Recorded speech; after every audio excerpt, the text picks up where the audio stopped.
Okay. Okay, I would now like to call the August 4th, 2026 City Council study session to order. Let's see, the live stream of this meeting can be viewed at the city's YouTube channel or on longmontpublicmedia.org/watch/ or Comcast channels 8 or 880. Can we start with roll call, please? Yes. Mayor Hidalgo Ferring. Present. Council Member Christ. Present. Council Member Kalkofer. Present. Council Member Marsing. Here. Mayor Pro Tem McCoy. Present. Council Member Popkin. Here. Council Member Prieto. Present. Mayor, you have a quorum. Okay, let's stand for the pledge.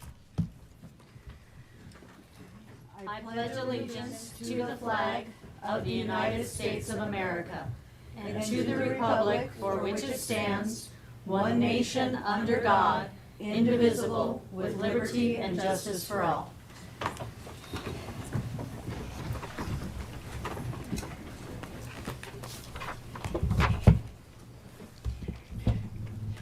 Okay, anyone wishing on speaking to speak at public invited to be heard will need to add their name to the list outside the council chambers. Only those on the list will be invited to speak at public invited to be heard. Each speaker is limited to 3 minutes. So do we have any motions from council to direct the city manager to add agenda items to future agendas? Okay, seeing none, I have a few. 5, in fact, and a request. So I've been busy. So the first motion that I'm going to make is I move to direct staff to bring back 3 options for the public safety tax ballot measure. The original, one option being the original 50% property tax and 50% sales tax option. The second option would be a 60% sales tax and 40% property tax split. And a third option being what the calculations for a 70% sales tax and 30% property tax split for the ordinance coming back to council for approval next week. Second. Okay, so that has been made by me, seconded by Councilmember Marcin. I heard him a millisecond first. And, okay, so any question? Okay. Councilmember Christ, wait a second. Where are all my options here? Look at that. It just says mute. Here we go. Yeah, I found it now.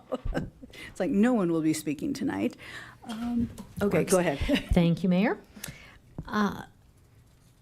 Another option that I would like to introduce, and I just sent this as a pre-session potential discussion, is to find funding for public safety. Oh, this is not this, I'm talking about, are you wanting to amend this motion? Yes, I'd like to have another option on there. For voting?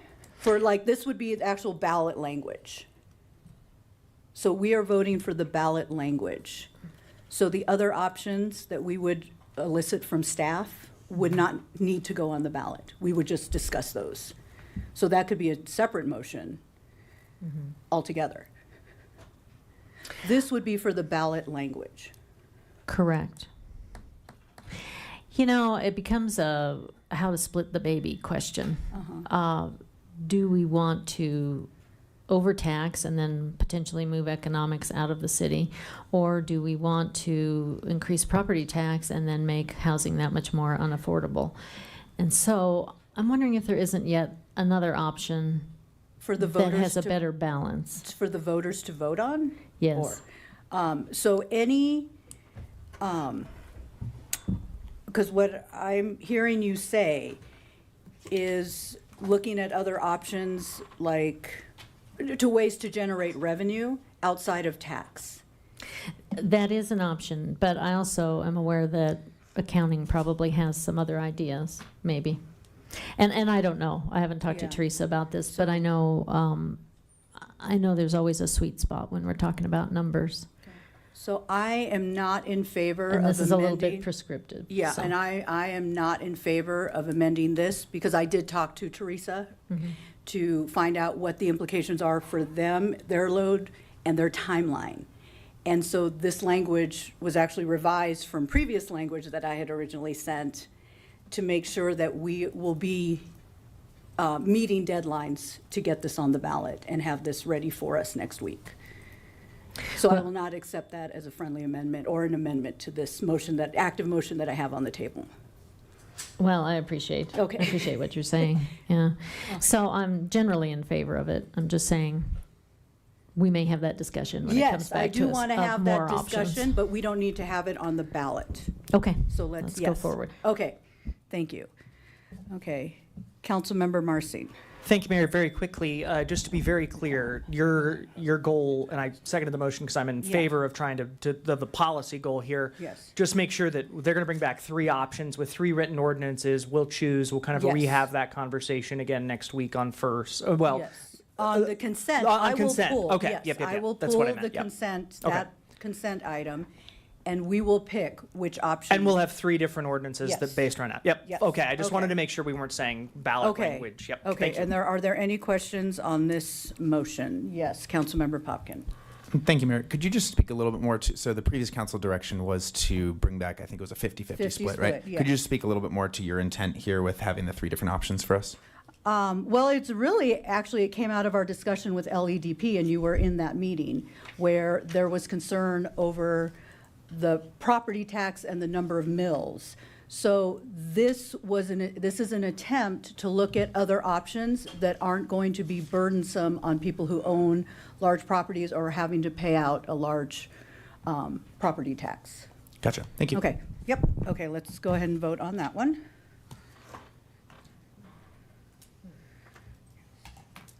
I'm trying to show that I've, I listened. I hear you. Okay. And it looks like, I see that it carries, but it doesn't show if it carried unanimously. It did, okay, so that passes unanimously. Now on to my next one. Okay, I move to direct staff to schedule a joint meeting between the City Council, Longmont City Council, and the St. Vrain Valley Board of Education.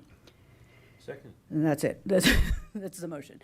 Okay, and thank you. So that was moved by me to schedule a joint meeting with us, the City Council, and St. Vrain Board of Education, and that was seconded by Mayor Pro Tem McCoy. Okay, and any questions? I see a few. Okay. Councilmember Kalkoffer. Thank you, Mayor. What would be on the agenda for this meeting? We will set the agenda, so that will come, what we had done in the past is, and I can't remember, Sandy, you might want to help.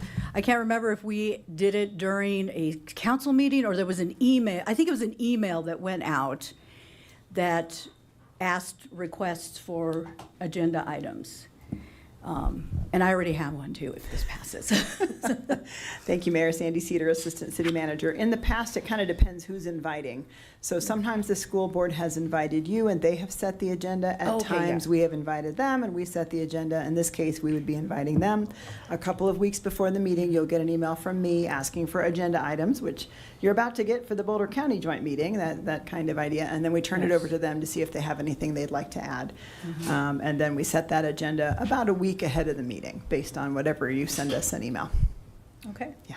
Okay, so, and we don't have to add that tonight? No. So, okay. So seeing no one in the queue, let's go ahead and vote, and Mayor Pro Tem seconded.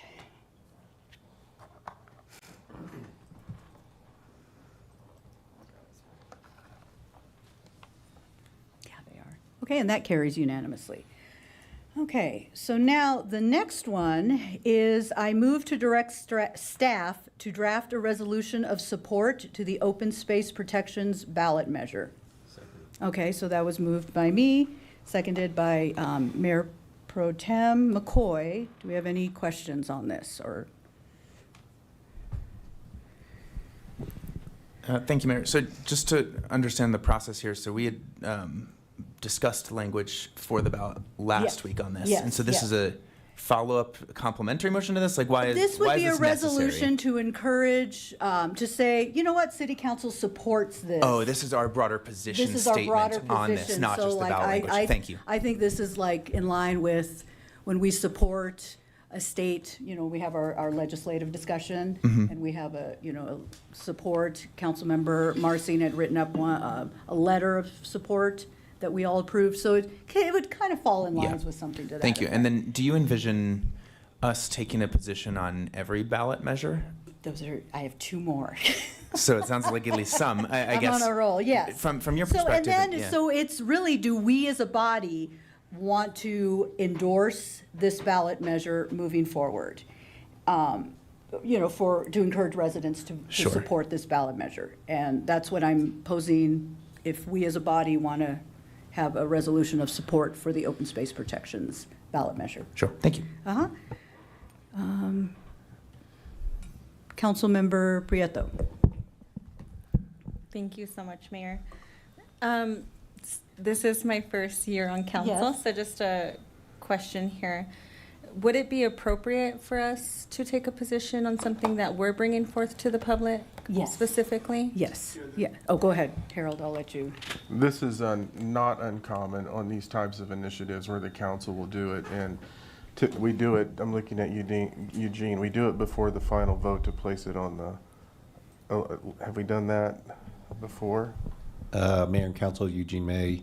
So under the State Fair Campaign Practices Act, there are certain restrictions you can't advocate for or against after you set the ballot title. Right. There is a specific exemption for the governing body to take a position on a ballot measure and then distribute it by customary means, I think is the statutory language. So I think This falls in line. Yes, council almost always takes Yeah, positions. they typically do this, and then we take that resolution, and that's where we distribute it. Okay, thank you. Okay, seeing no one else, let's go ahead and vote.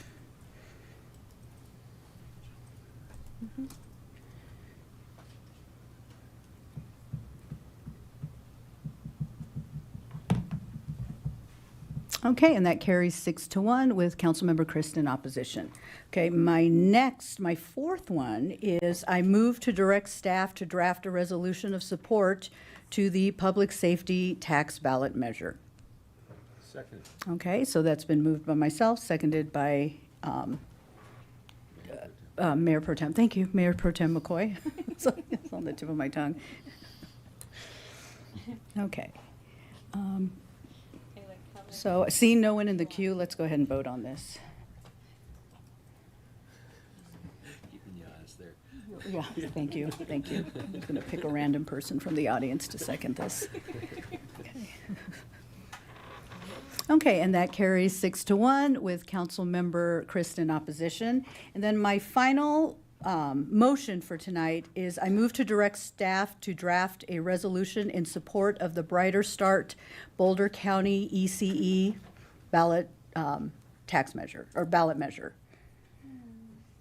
Do I have a second on this? Okay, so I have moved this, and Councilmember Prieto has seconded this, and Councilmember Marcin. Thank you, Mayor. I actually have a question for our city attorney. I am assigned, and just for public edification, I am assigned member of the executive committee at Brighter Start Boulder County in a personal capacity. I'm officially on the CE, et cetera. Not that I have a personal financial stake or anything in its passage, but I am actively involved in it. My plan had been that should a presenter or anything like that come to this body and a formal resolution of support be offered, that I would recuse myself from that process because of that. Would it be appropriate to do that in this motion as well? That would. I mean, it's up to you to determine if Yeah. you can be impartial or if you have a conflict. I cannot be impartial on this ballot measure. So thank you. I will go ahead, Mayor, and recuse myself Okay. from this. Okay. Sounds good. And seeing no one else in the queue? Oh, yeah, get out, get out. You Get out. Go faster, go faster. Okay. Now, seeing no one else in the queue, let's go ahead and vote.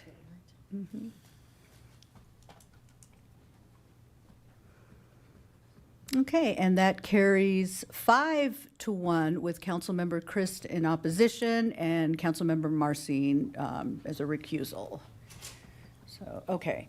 Now, this last question, come on down. This last question I have is actually for setting a date for our half-day airport visioning session.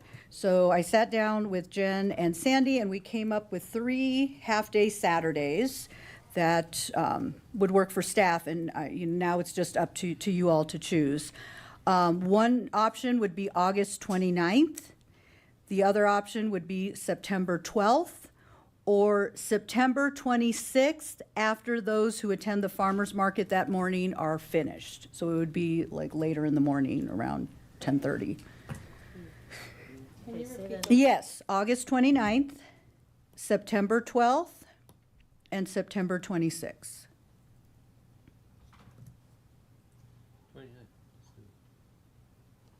The 26th?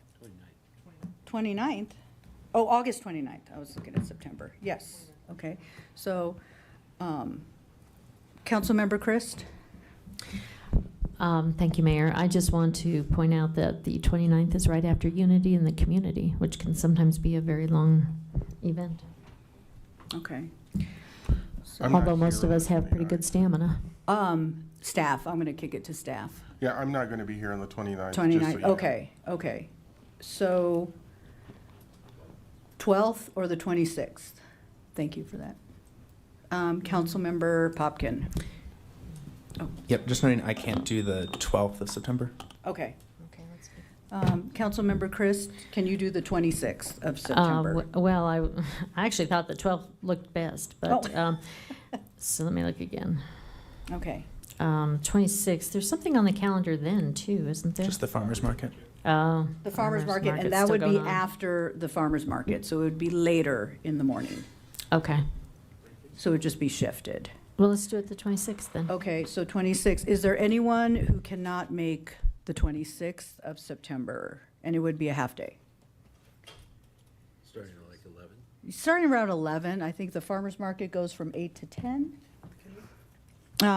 Go ahead and put your mic on. Yes, Councilmember Marsing. One request, can we actually do it at the airport? Can we do it at the FBO? If that's, We can we? I don't know, do we I have don't room know. for Well, I'll that? talk to mean, I- Sandy and Jen and Yeah. Levi and see what. Yeah, I mean, we I could don't know, do I just something, thought, yeah. okay, it'd be interesting, all right. Put some pop-up tents. Yeah, I like it. Okay, very good. Okay, it looks like the 26th after the farmer's market. Well, okay. Okay, I'm done. So, okay. Thank you. Thank you for indulging me on all these. Did we vote? We don't have to vote on that. It was just giving them a date. Okay, so we are now on to public invited to be heard. The first person on the list is David Hodges. And you have 3 minutes to speak.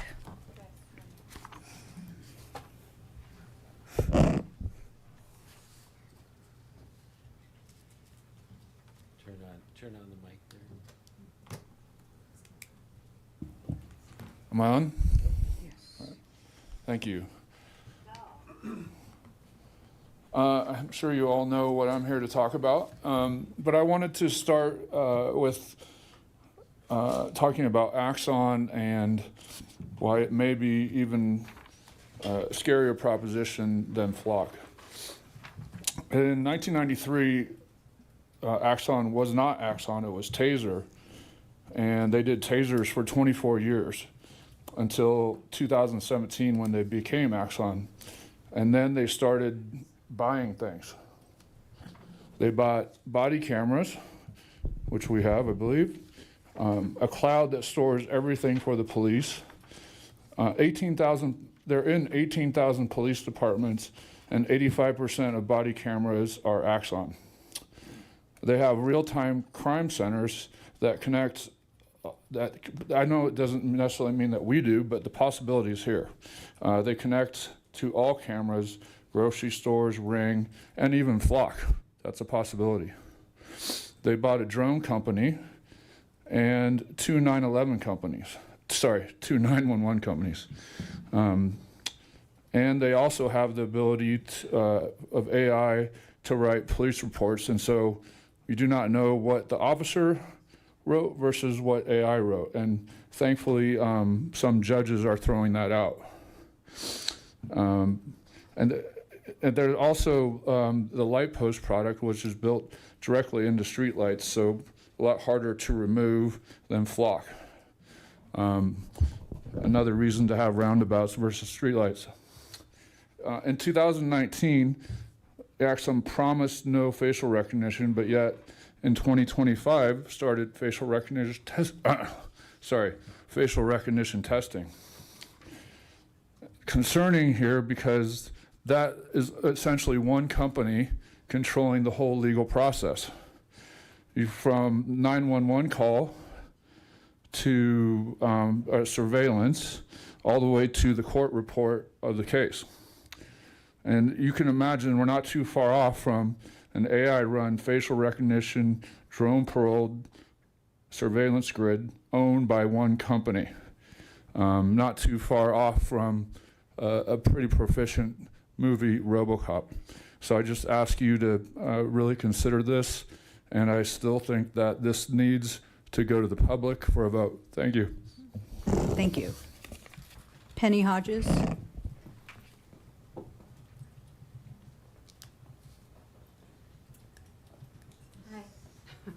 Penny Hodges here again. Not going to let this go until hopefully we get some movement. So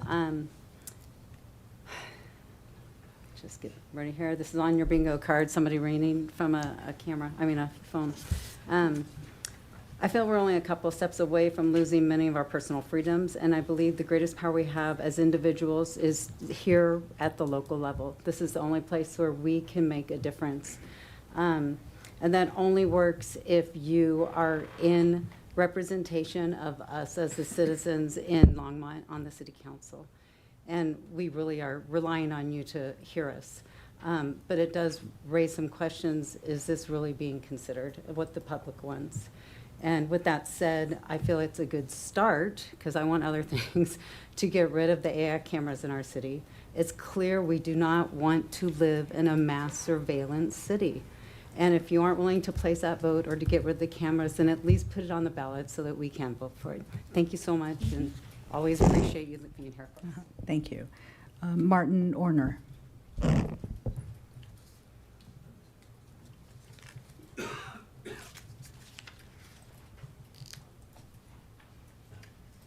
Good evening, Martin Orner, 1417 Auburn Court.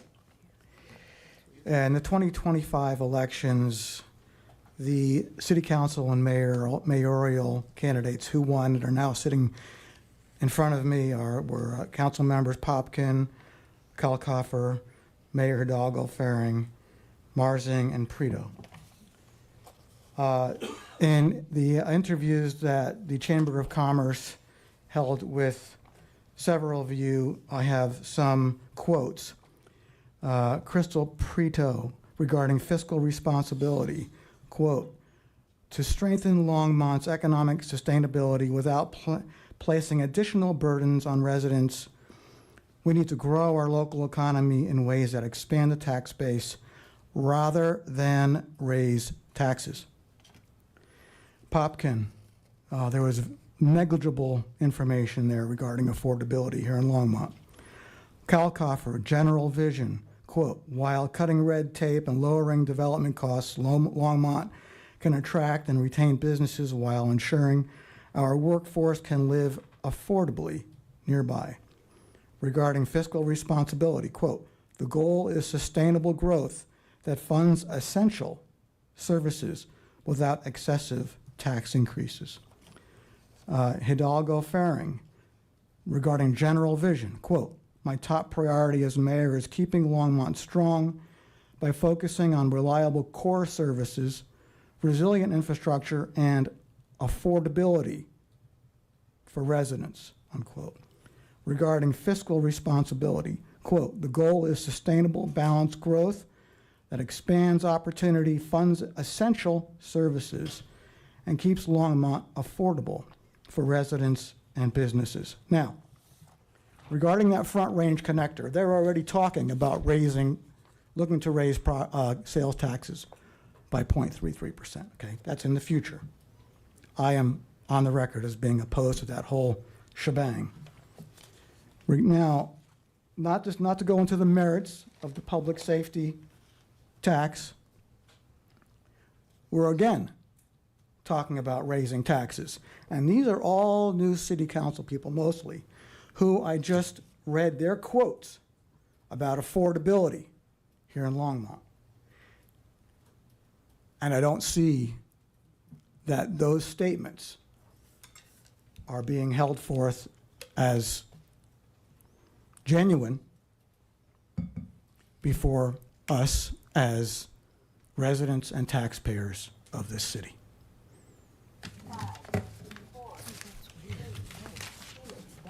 Speaking, okay, thank you. Lance Whitaker. Can you change that?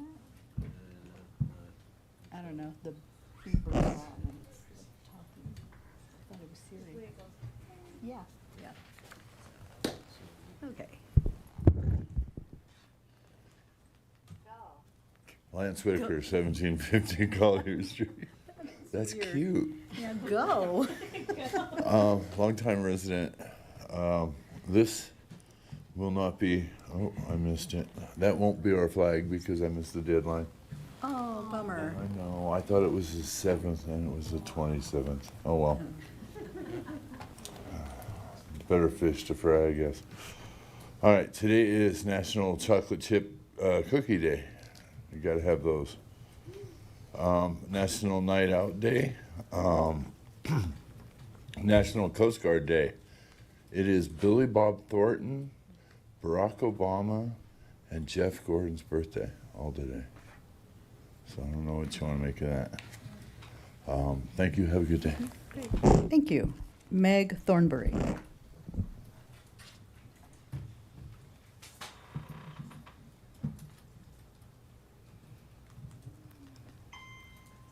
Hello, my name is Meg Thornberry. I'm here with Visible Government League, and if you didn't get a bingo card from me, if you check our social media, I have a link to it posted there. It's just a little fun way to help keep things fun during the meeting. It is a little bit like a teacher's tool to keep people paying attention in class, but it's fun because, you know, these things can go for a long time. So there's no prizes at the moment. If you want to offer a prize, cool. But please come join with us. You know, we're going to be here, so we might as well have some fun. We are also having our Visible Government League social this upcoming Monday from 7 to 9 p.m. at St. Vrain Cidery. Come join us there. We'll be doing some more education about ways that you can update your data settings to protect your privacy, to reduce your footprint, and to protect others around you. Please feel free to bring your technology with you. So bring your laptop, bring your phone, do the things. We are going to try to help you do it right there, right then, personally, because I'm a procrastinator and this is the only way I'm going to actually do it. So please come join us. We're really looking forward to it. You will not see me again next week because I will be out of town, but I did want to share some things from a perspective about the public safety tax. And my request is that when it comes to the budgeting, I want public safety to reconsider their structuring of these roles to emphasize preventative services. And I wanted to bring up the STAR program in Denver that has had an incredible success rate, and it does not involve the police at all. And so for the point of, well, we want the core team, but we have to send an officer out with everyone, there's an alternative system that does not involve officers. So if we're looking at cost-saving measures and we're saying that we don't have enough money to hire more officers, I would suggest switching to a program similar to the STAR program in Denver. And just so you know, they primarily respond to the lower risk cases, so such as somebody who is on the streets with homelessness or drug use, somebody experiencing a mental health crisis without weapons, more of that lower caliber, but very important to have someone there responding. And it turns out that having somebody who is there specifically to de-escalate situations really makes a difference. And unfortunately, the way that our police are currently trained is only to escalate. That's just structurally how it works, and it's, you know, we working with what we got. I think this is an excellent alternative because they've responded to 8,000 calls that would have been otherwise responded to by the police, and only like 41%, not even 41%, 41%. Sorry, it's really good stats. Great, thank you. Scott Stewart? I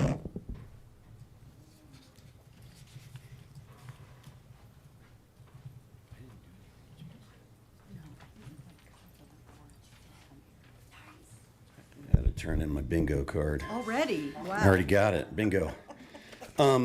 Scott Stewart, 229 Grant Street. Hey, I think you all probably got the notification. We did have a plane that wasn't able to make it back to the runway today. This is like, what, fourth one in 12 months? It would be nice if there was some kind of recording of that at the airport, since it didn't happen on the airport property. I doubt you're going to see it in the airport's records.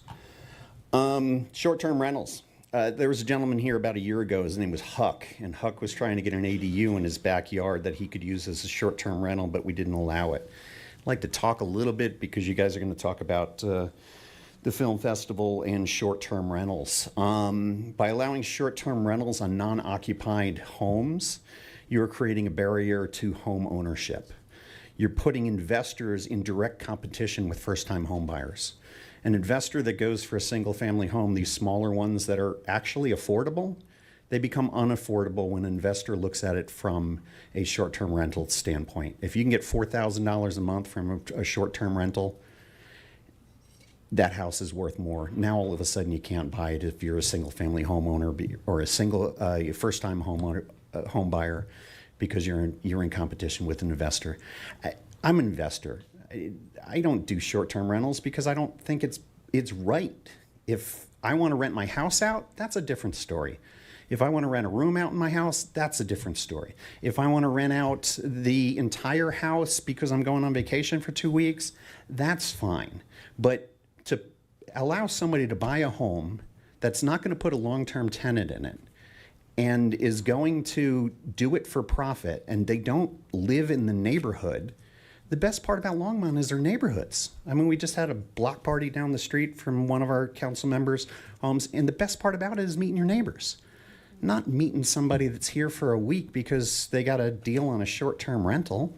So be really cautious on what you're doing here. And I would encourage you to allow short-term rentals, but only do it in owner-occupied properties where you have an investment in that neighborhood and you care about that. It's not this remote thing that doesn't matter, and it's just on the balance sheet for profit. So investors, they buy homes, they allow people to live in them long term. That's the way to go. This short term thing, 10 years from now, are we going to have a housing shortage because people realize that short term rentals in Longmont are quite profitable, and they are quite profitable.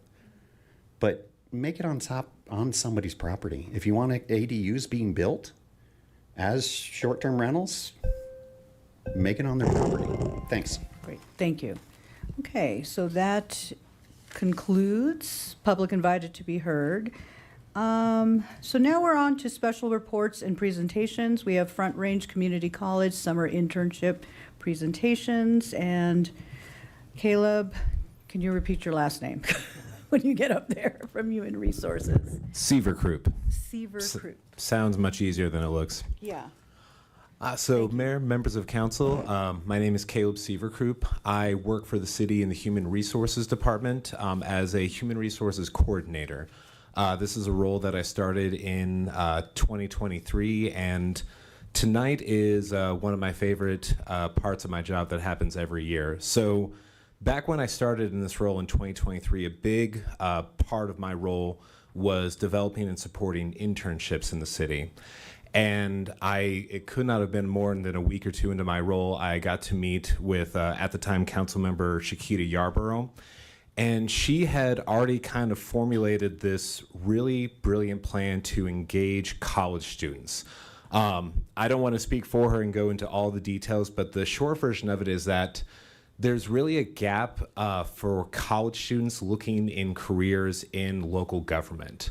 I attend a lot of job fairs on behalf of the city to recruit for our positions, and a lot of students either don't really know what kind of jobs there are. They think there's only a small subset of types of things you can do while working for a municipality. And Shakita really wanted to address that gap. So with the support of council, this internship program was created where we get applicants from Front Range Community College to apply, interview, and then come in and spend the summer working in the city, working in departments that are relevant to what they're studying, what kind of career that they're interested in. This is now our 4th summer that we have done this program.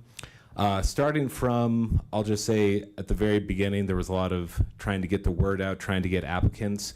And this summer we had over 50 students apply for this internship. So the 5 students here that are going to speak tonight are in a very high caliber of students. So I don't want to do too much more yammering because I really want them to get to present. So they're each going to present about their experience and their observations this summer.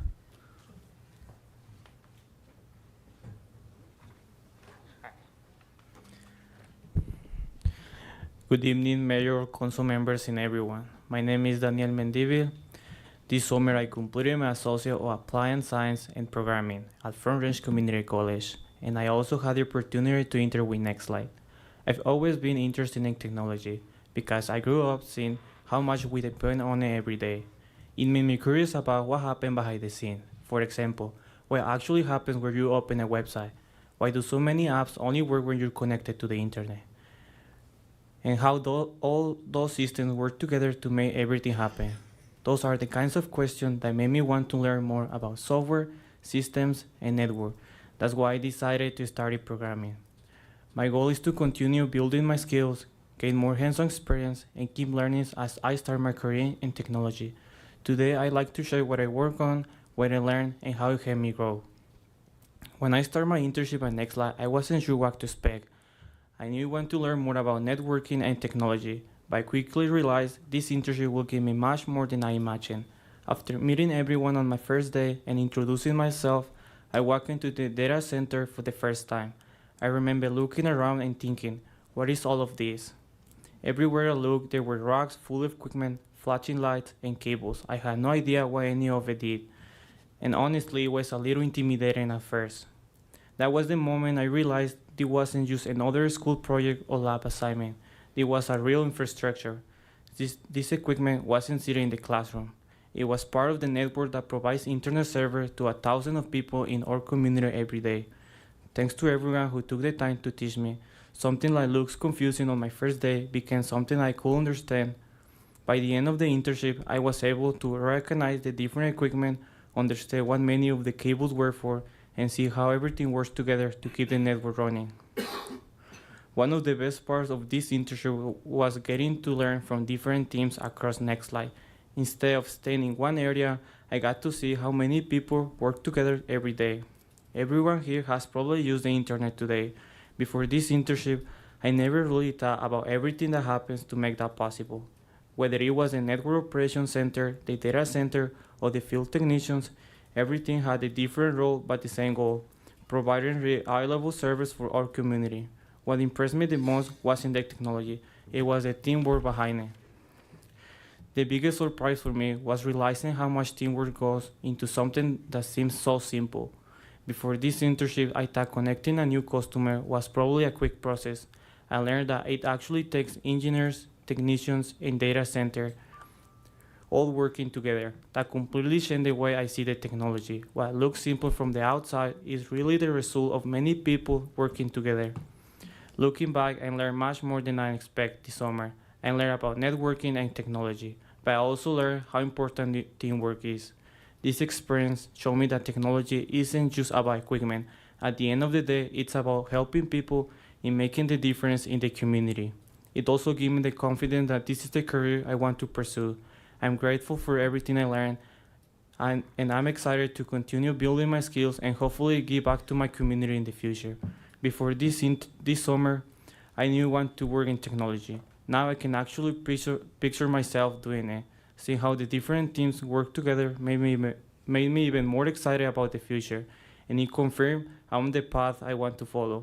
I'd like to thank everyone at Nextlight for taking the time to teach me, answer my questions, and support me throughout the summer. I'd also like to thank the City of Longmont for making opportunities like this possible. Every student needs someone to give them their first opportunity to learn and grow, and I can't think of a better place to begin than in your own community. Thank you. Thank you.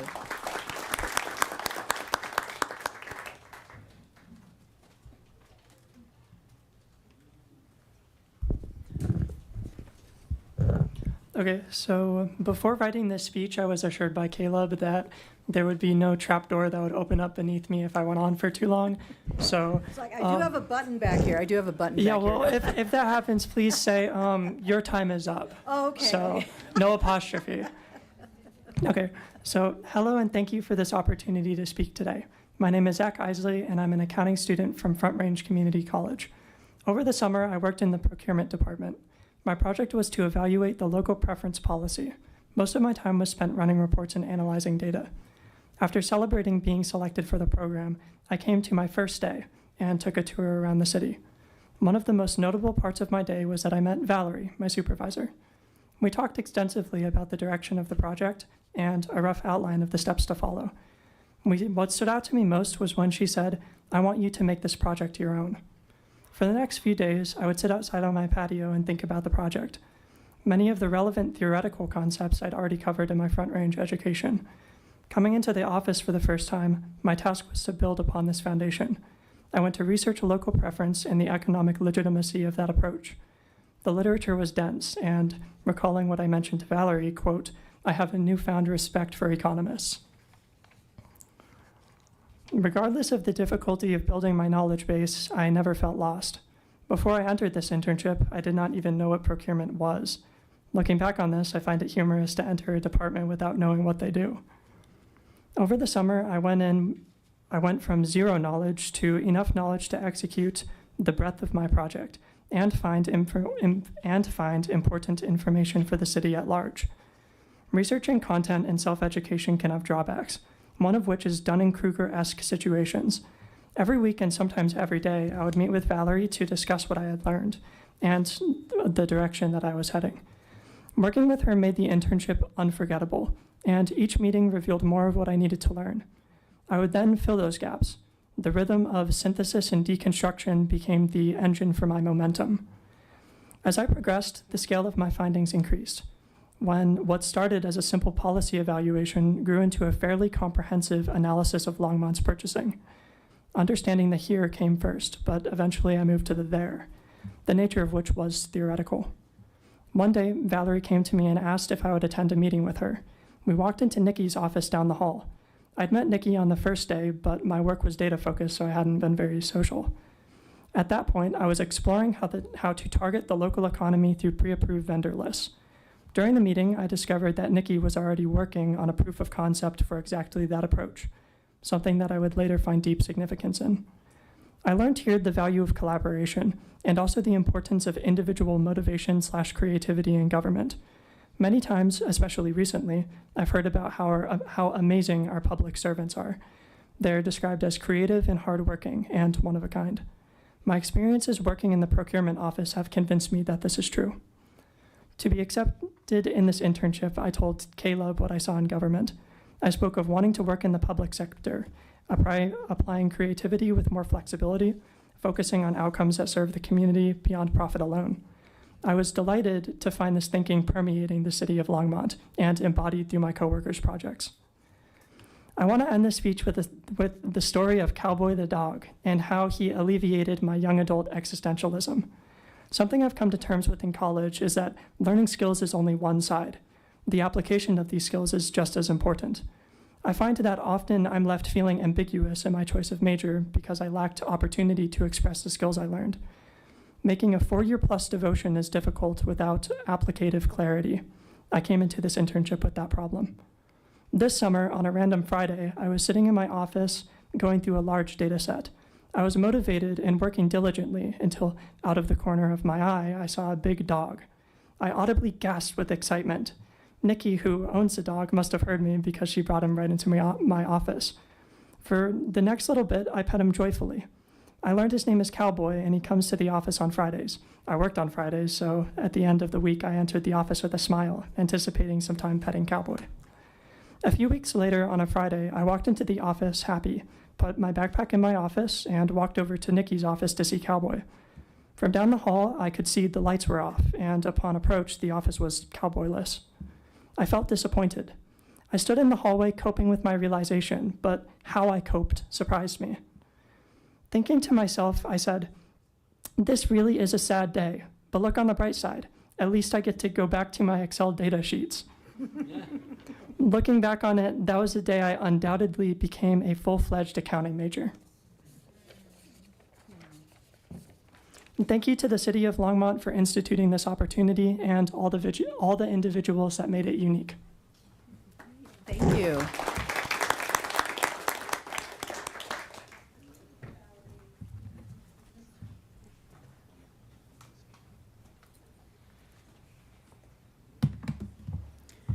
Good evening, Mayor and Council Member. My name is Olivia Selby. I'm a first-gen student at Front Range Community College, and I wanted to share my experience this summer and how much this internship has impacted me. I wanted to share how plans don't always work out the way that we expect them to. Change is inevitable. It happens in life, and it's not something that we can predict, and oftentimes it can be the best thing that has happened to us. Throughout my journey in school, I have struggled greatly with knowing what I wanted to pursue. I switched from psychology to architecture, and I considered switching to engineering. During this internship, I realized that none of this is for me, and that was probably the best thing that I could have realized. I realized how creative I am. I realized how much I do enjoy working with people during this internship. I realized that I have a vision for my future, and it's not the vision that I had initially. Initially, I wanted to work in city planning, and after a meeting, I saw that it wasn't something that I just saw myself doing.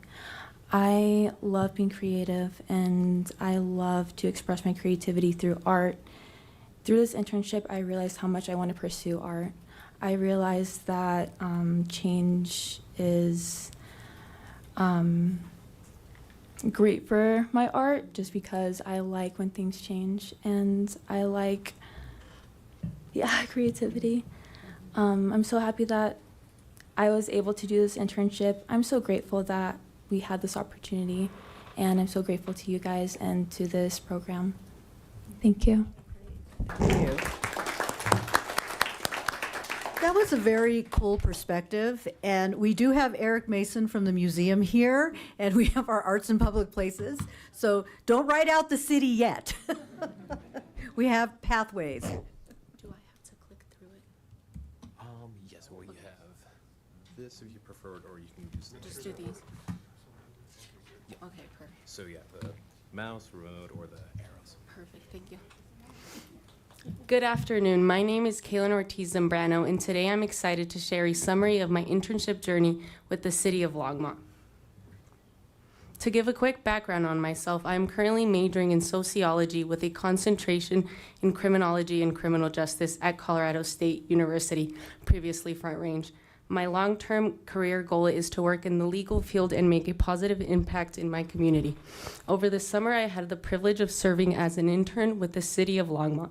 During my 3-month-long internship, I was placed with the Neighborhood and Community Resources Department, specifically in the Community Relations Division. This placement provided me with the opportunity to gain hands-on experience working alongside professionals dedicated to serving the Longmont community. To better understand my role, it's first important to understand the community relations work. Their work generally falls into 4 categories: eviction navigation, conflict resolution and facilitation, resource navigation, and housing and education and outreach. Although they all serve a different purpose, they all share the same goal of helping residents navigate conflict, improve communication, and helping find available resources.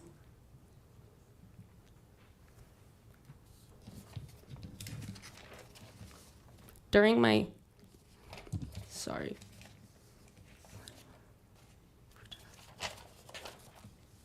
During my internship, I supported the community relations team in a variety of ways.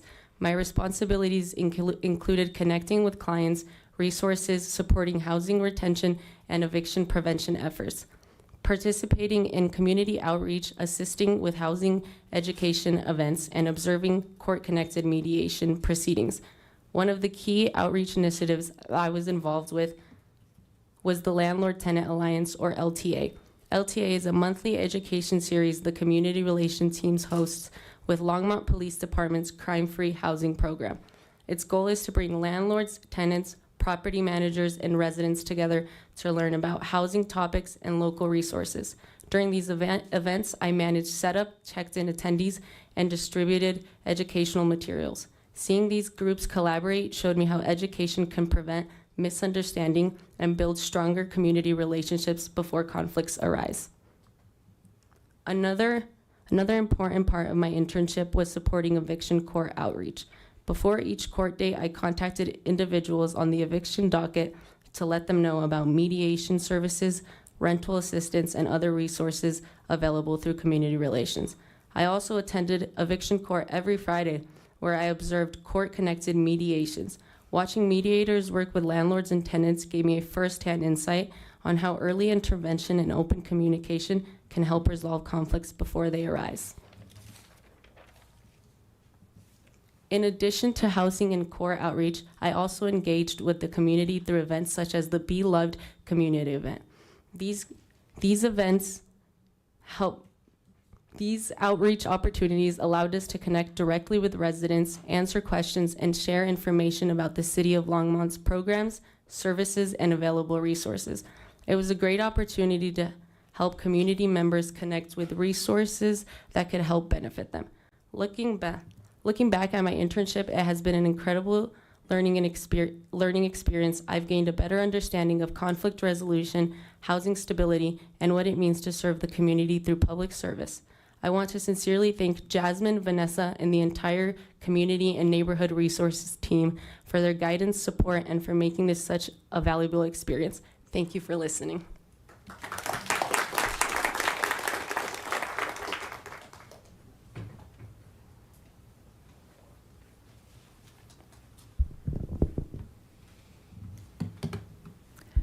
Good evening, Mayor and members of City Council. My name is Aubrey Jones, a sophomore at Front Range Community College studying business. I hope to transfer to one of the nearby universities and pursue a degree in operations management within the next year.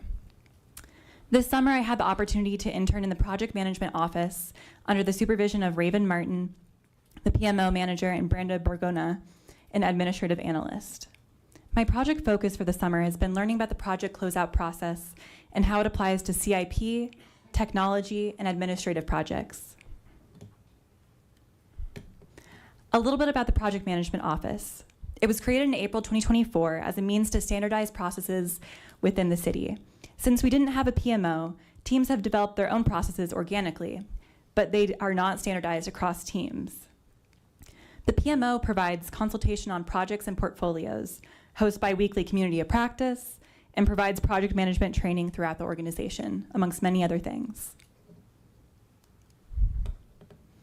The PMO has created a SharePoint project charter and closeout repository to make viewing the status of projects easily accessible to everyone within the organization. By providing these tools and guidelines, it helps project managers consistently apply the best practices during the project closeout process. Through the PMO, I have learned that the project closeout phase is essential for ensuring project success by capturing lessons learned, verifying deliverables, and formalizing completion. It also helps collect high-level initiation and closeout documents, including final budget and delivery variances.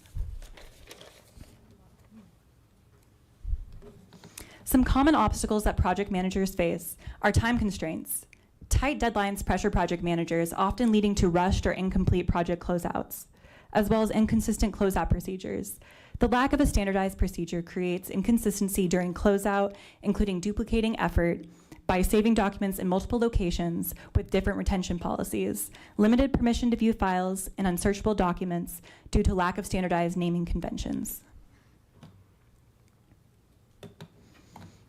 Standardizing documentation is important because it guarantees compliance with organizational and regulatory requirements while making information accessible. It also supports transparency and facilitates audits. What I did for the project closeout process as part of my internship was review and analyze existing documents like division-specific closeout checklists. I also conducted stakeholder interviews. I got to speak to a variety of stakeholders, which ensured that I gathered a broad range of insights and perspectives, because it is important to understand and balance multiple stakeholder concerns.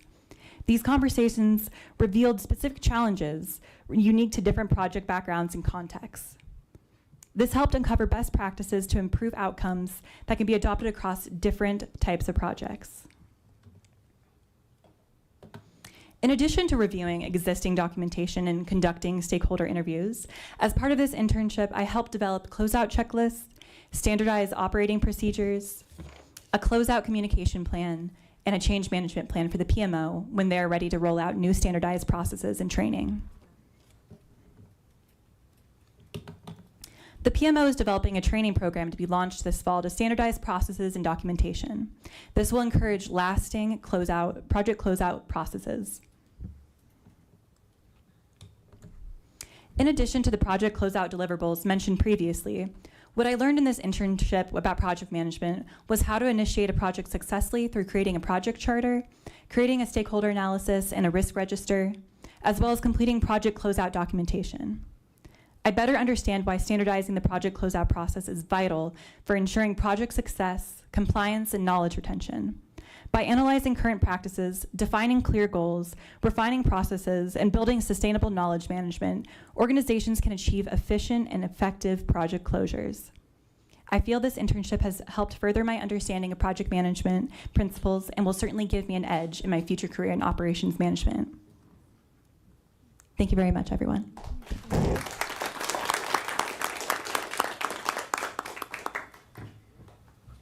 Before I close this out, I did want to give the opportunity to Mayor and Council if you had any questions for specific individual or for the group as a whole. I wanted to give you guys that opportunity. Okay. Is there anyone from council who has any comments, questions? No? Oh, yeah, there you go. Councilmember Kalkofer. Thank you, Mayor. Really appreciated all the presentations. I know it's end of the summer, and I hope that you'll keep an eye on jobs that the city offers, because we would love to have you back. Thank you so much for spending the summer with us. Councilmember Popkin. Thank you. I did have a question for anyone who wants to answer this of those who presented. What's something you learned about the city that you want others who are in this room and watching to understand about what you learned? It can be on the topic you presented, or it can be on just part of your experience.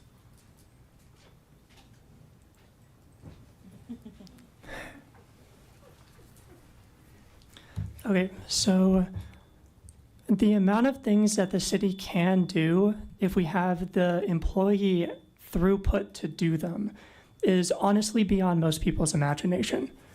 There are strategies that we can take that can change the way that we think about the local economy or change the way that we think about government as a whole.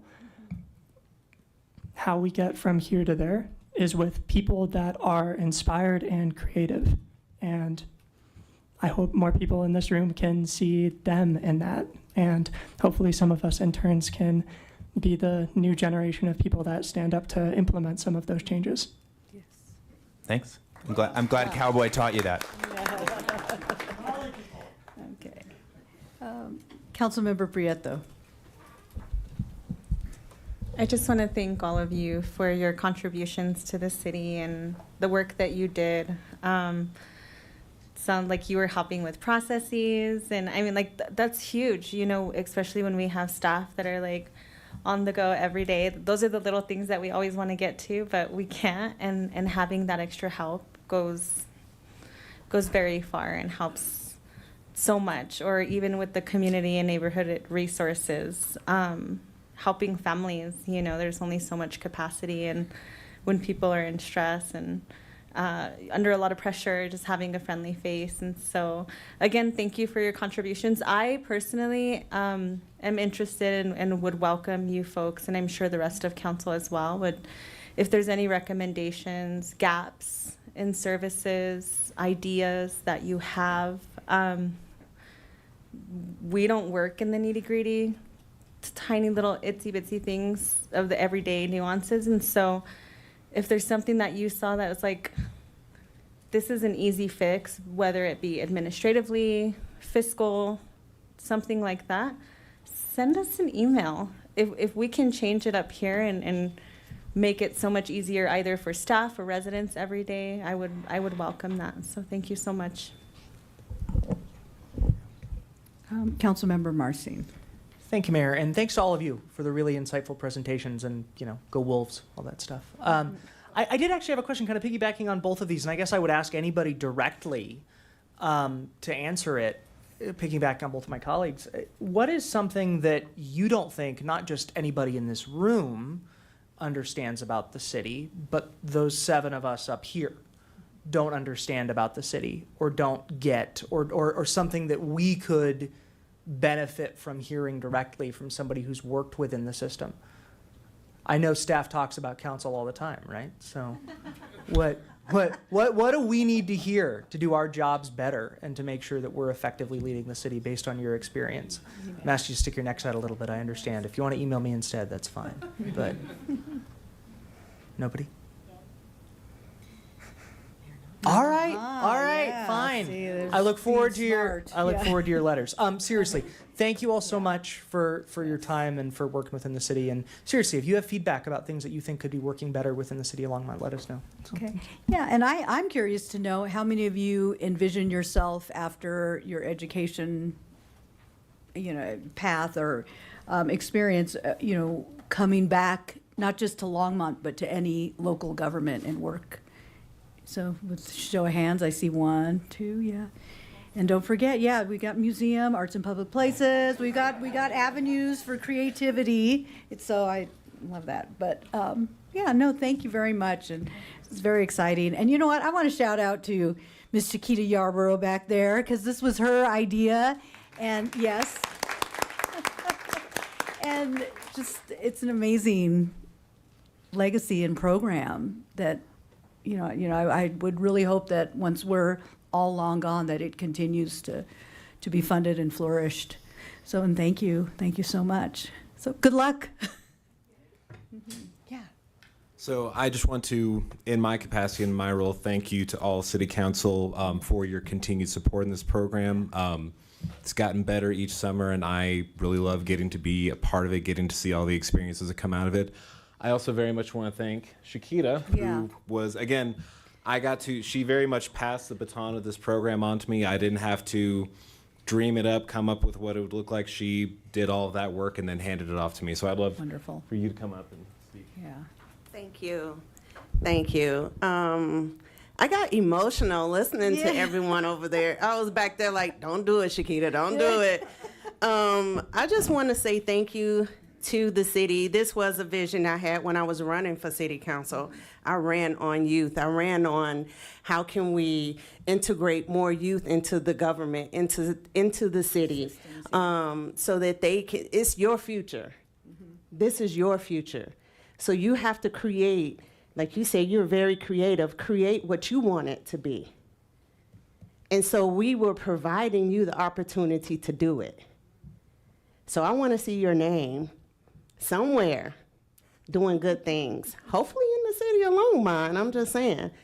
But I also want to thank all the city employees who took the chance and said, it's a lot of work to take an intern in because you are already doing your job and you want to give 100% to teach the next generation as well. Adriana, thank you as well. Every year you take an intern in and give your knowledge and experience. That means a lot, because then they wouldn't be sitting here today if you all wouldn't do it. So thank you for taking my vision and developing it even better and making these young people's lives even better for the future, for all of our future. So, and I have to say thank you to the past council who approved this. And look at it now. I'm telling you, other municipalities are jealous of this program. And I said, don't be jealous of it. You can copy it. Do it.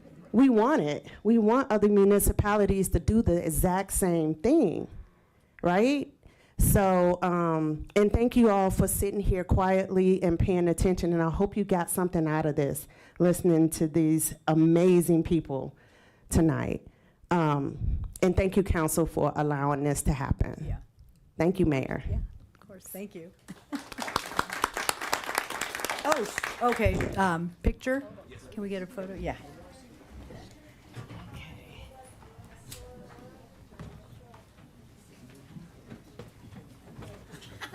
For any of the internship mentors or supervisors that are here in the room, please come up for the picture as well.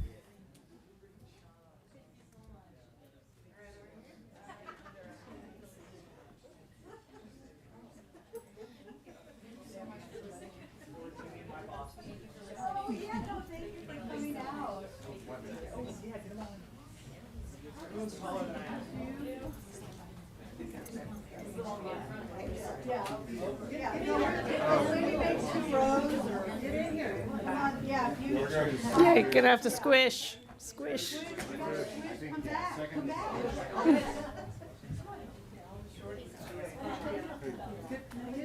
You're gonna have to.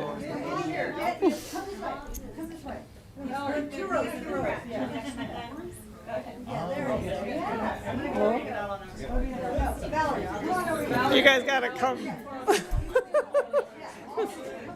This is an awkward family reunion. Come on. We got the split, the family split. Keep coming. Okay, all right. 1, 2, 3. Thank you very much.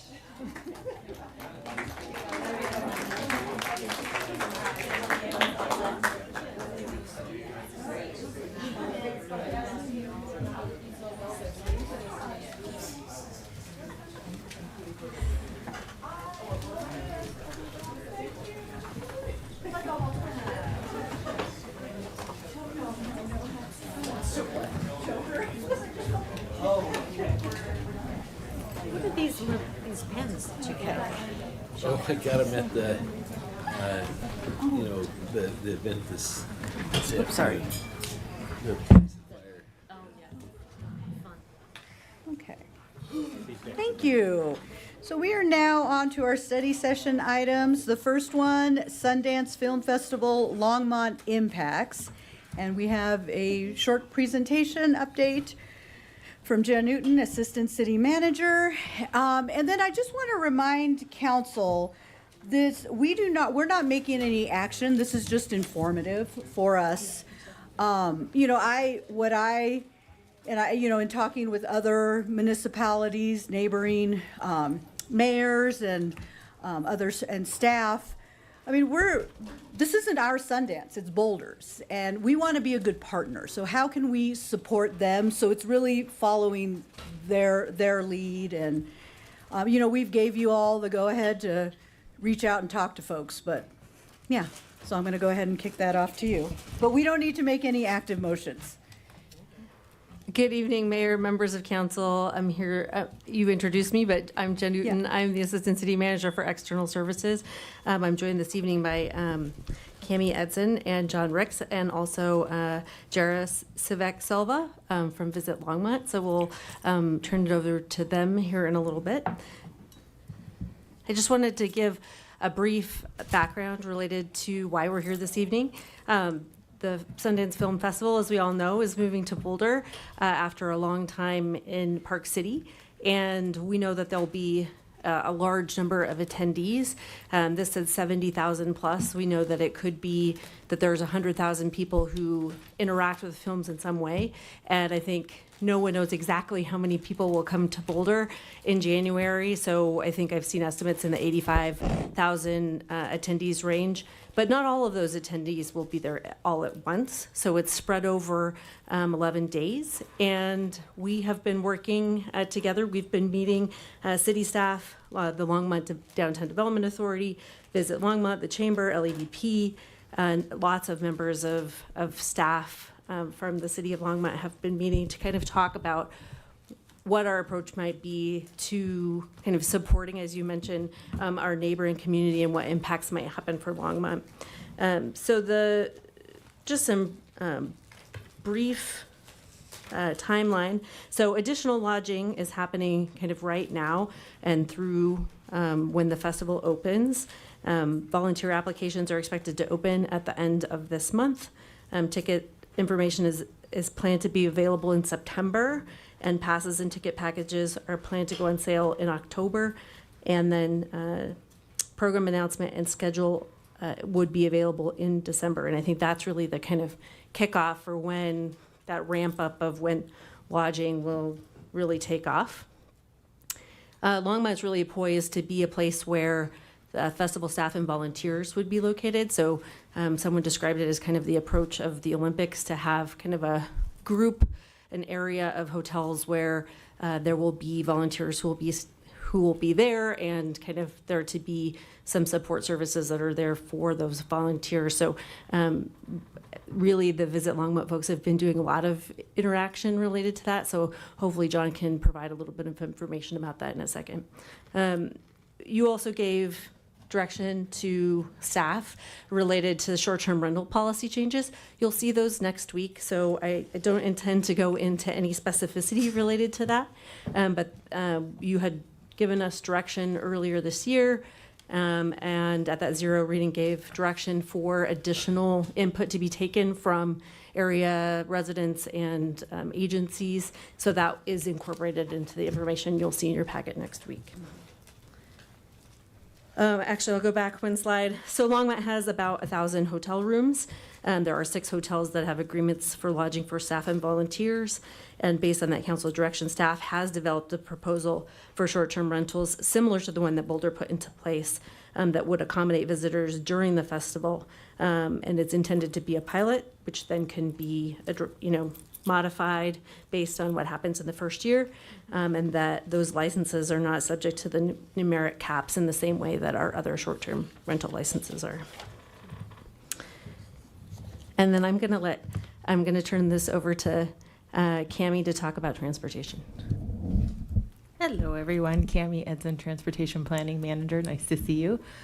So in your packet, there's a summary of what we know so far. There's still quite a few unanswered questions, but just wanted to quickly review that with our partnership with RTD, they have committed to have the main bus, the Bolt, between Longmont and Boulder, service the entire festival hours and go beyond whatever the final film of the day is, and get folks to Boulder pre the first film of the day, knowing that Longmont is going to be the staff and volunteer hub.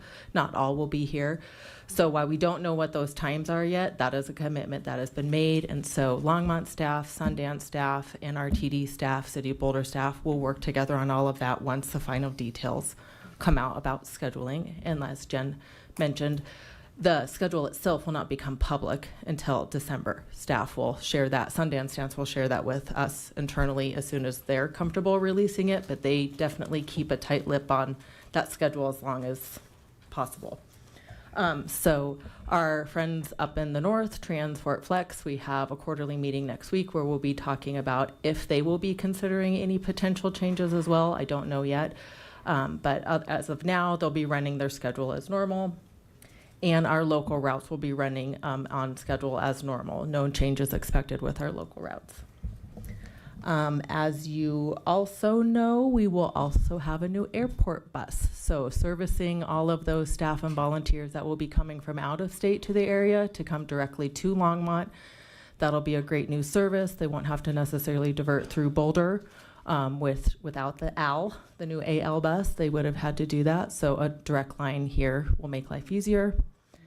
Obviously, our Ride Longmont service is going to be a part of that mix. It will be advertised to volunteers and the local community and visitors and staff as well. As of now, there's no budget to do any extended service for Ride Longmont. We don't expect there to be budget for that. We will use this year as a template to come up with what it could cost so we could be better prepared for future service years. But as of right now, no extended services to cover Sundance, but what Sundance staff has shared with us is that we should expect a huge influx of Uber and Lyft drivers to flood the area, to work all those late hours, all those early morning hours, as that naturally just occurs. So we should be hopefully in a position where those rides will be met for those who are coming home the latest or leaving the earliest, potentially without needing to rely on Ride Longmont to service those needs. I will say Longmont has been also partnering in a lot of the regional discussions with the City of Boulder and Sundance. There's been a lot of different work groups leading up to so far. They more recently not have had to focus more solely on Boulder's plan. Boulder's plan is almost done. Once they're done with Boulder's plan, they'll shift to some of those nearby partnering communities such as Longmont to finalize our plan. So there's still quite a bit to work on, but things are falling into place, and I think we have the right building blocks in place to get the final details well in time of the festival. There's also some mentions around the current construction projects in your packet. Don't necessarily need to go over those unless you have questions, as well as wayfinding. We have some wayfinding projects going on to have some new signs put in to sort of welcome folks coming from the south up into the north, as well as some internal wayfinding, but especially between the volunteer kind of staff village that Jen mentioned with the hotel zone, to get people to key destinations such as downtown or the rec center or the museum, some of our primary destinations. So we'll get some of that signage in with the time we have left in the rest of the year, and then more wayfinding signage will follow in future years. So that's sort of the lay of the land around transportation. Sorry, I thought I turned it on. I was just going to add one more piece related to regional coordination. So based on the input that regional transportation group that Boulder's been leading has focused on, they're developing some of the messaging that will be around transportation. And they're focused on this audience-based transportation communications framework that is looking at priority audiences, the desired transportation behavior of the audiences, likely barriers or points of confusion, and then those shared regional messages. So I just wanted to add that to the mix really quickly.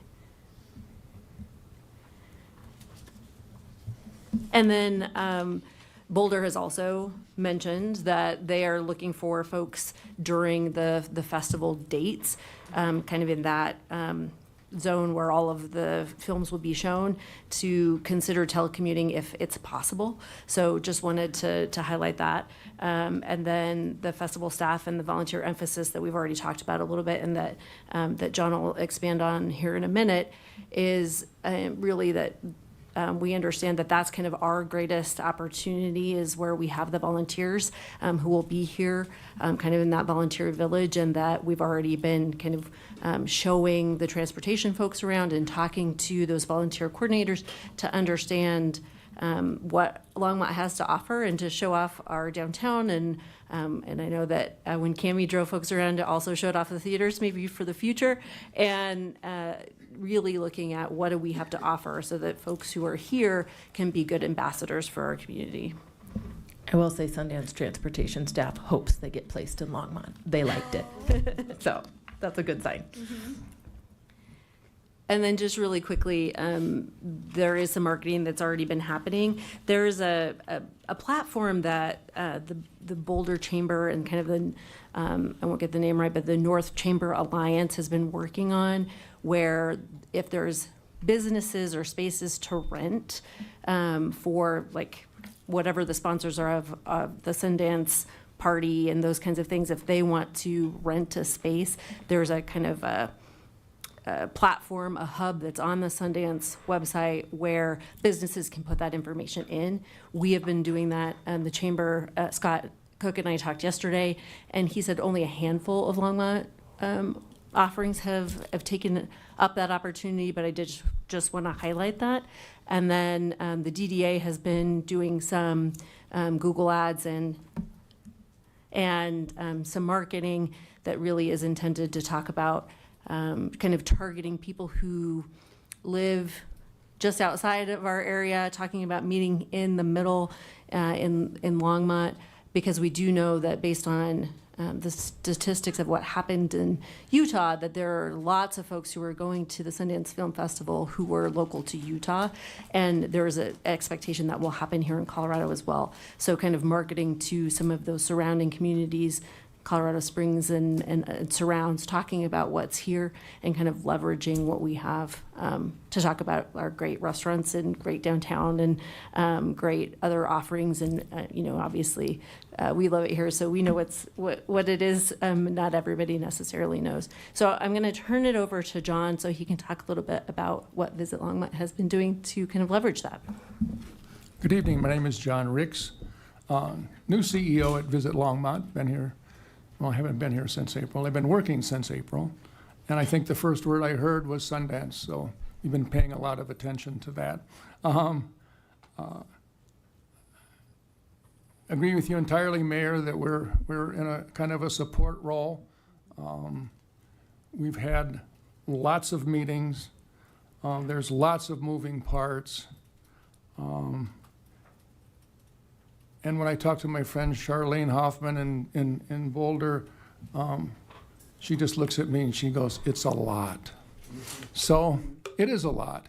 And it's the first time it's been here. So rather than go through, I know you have information in your packet, I wanted to just really briefly talk about how I got my head around all this. And I don't know why I did this. I ended up running into what Robert Redford said, I think probably before the first time this thing started 40-some years ago.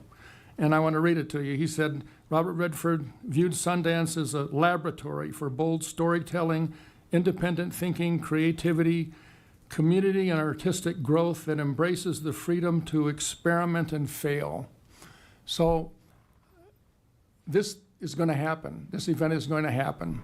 And I think, honestly, seeing things like this before in my past, it's going to take a couple years to really ferret it out and figure out what's happening and how to make it better.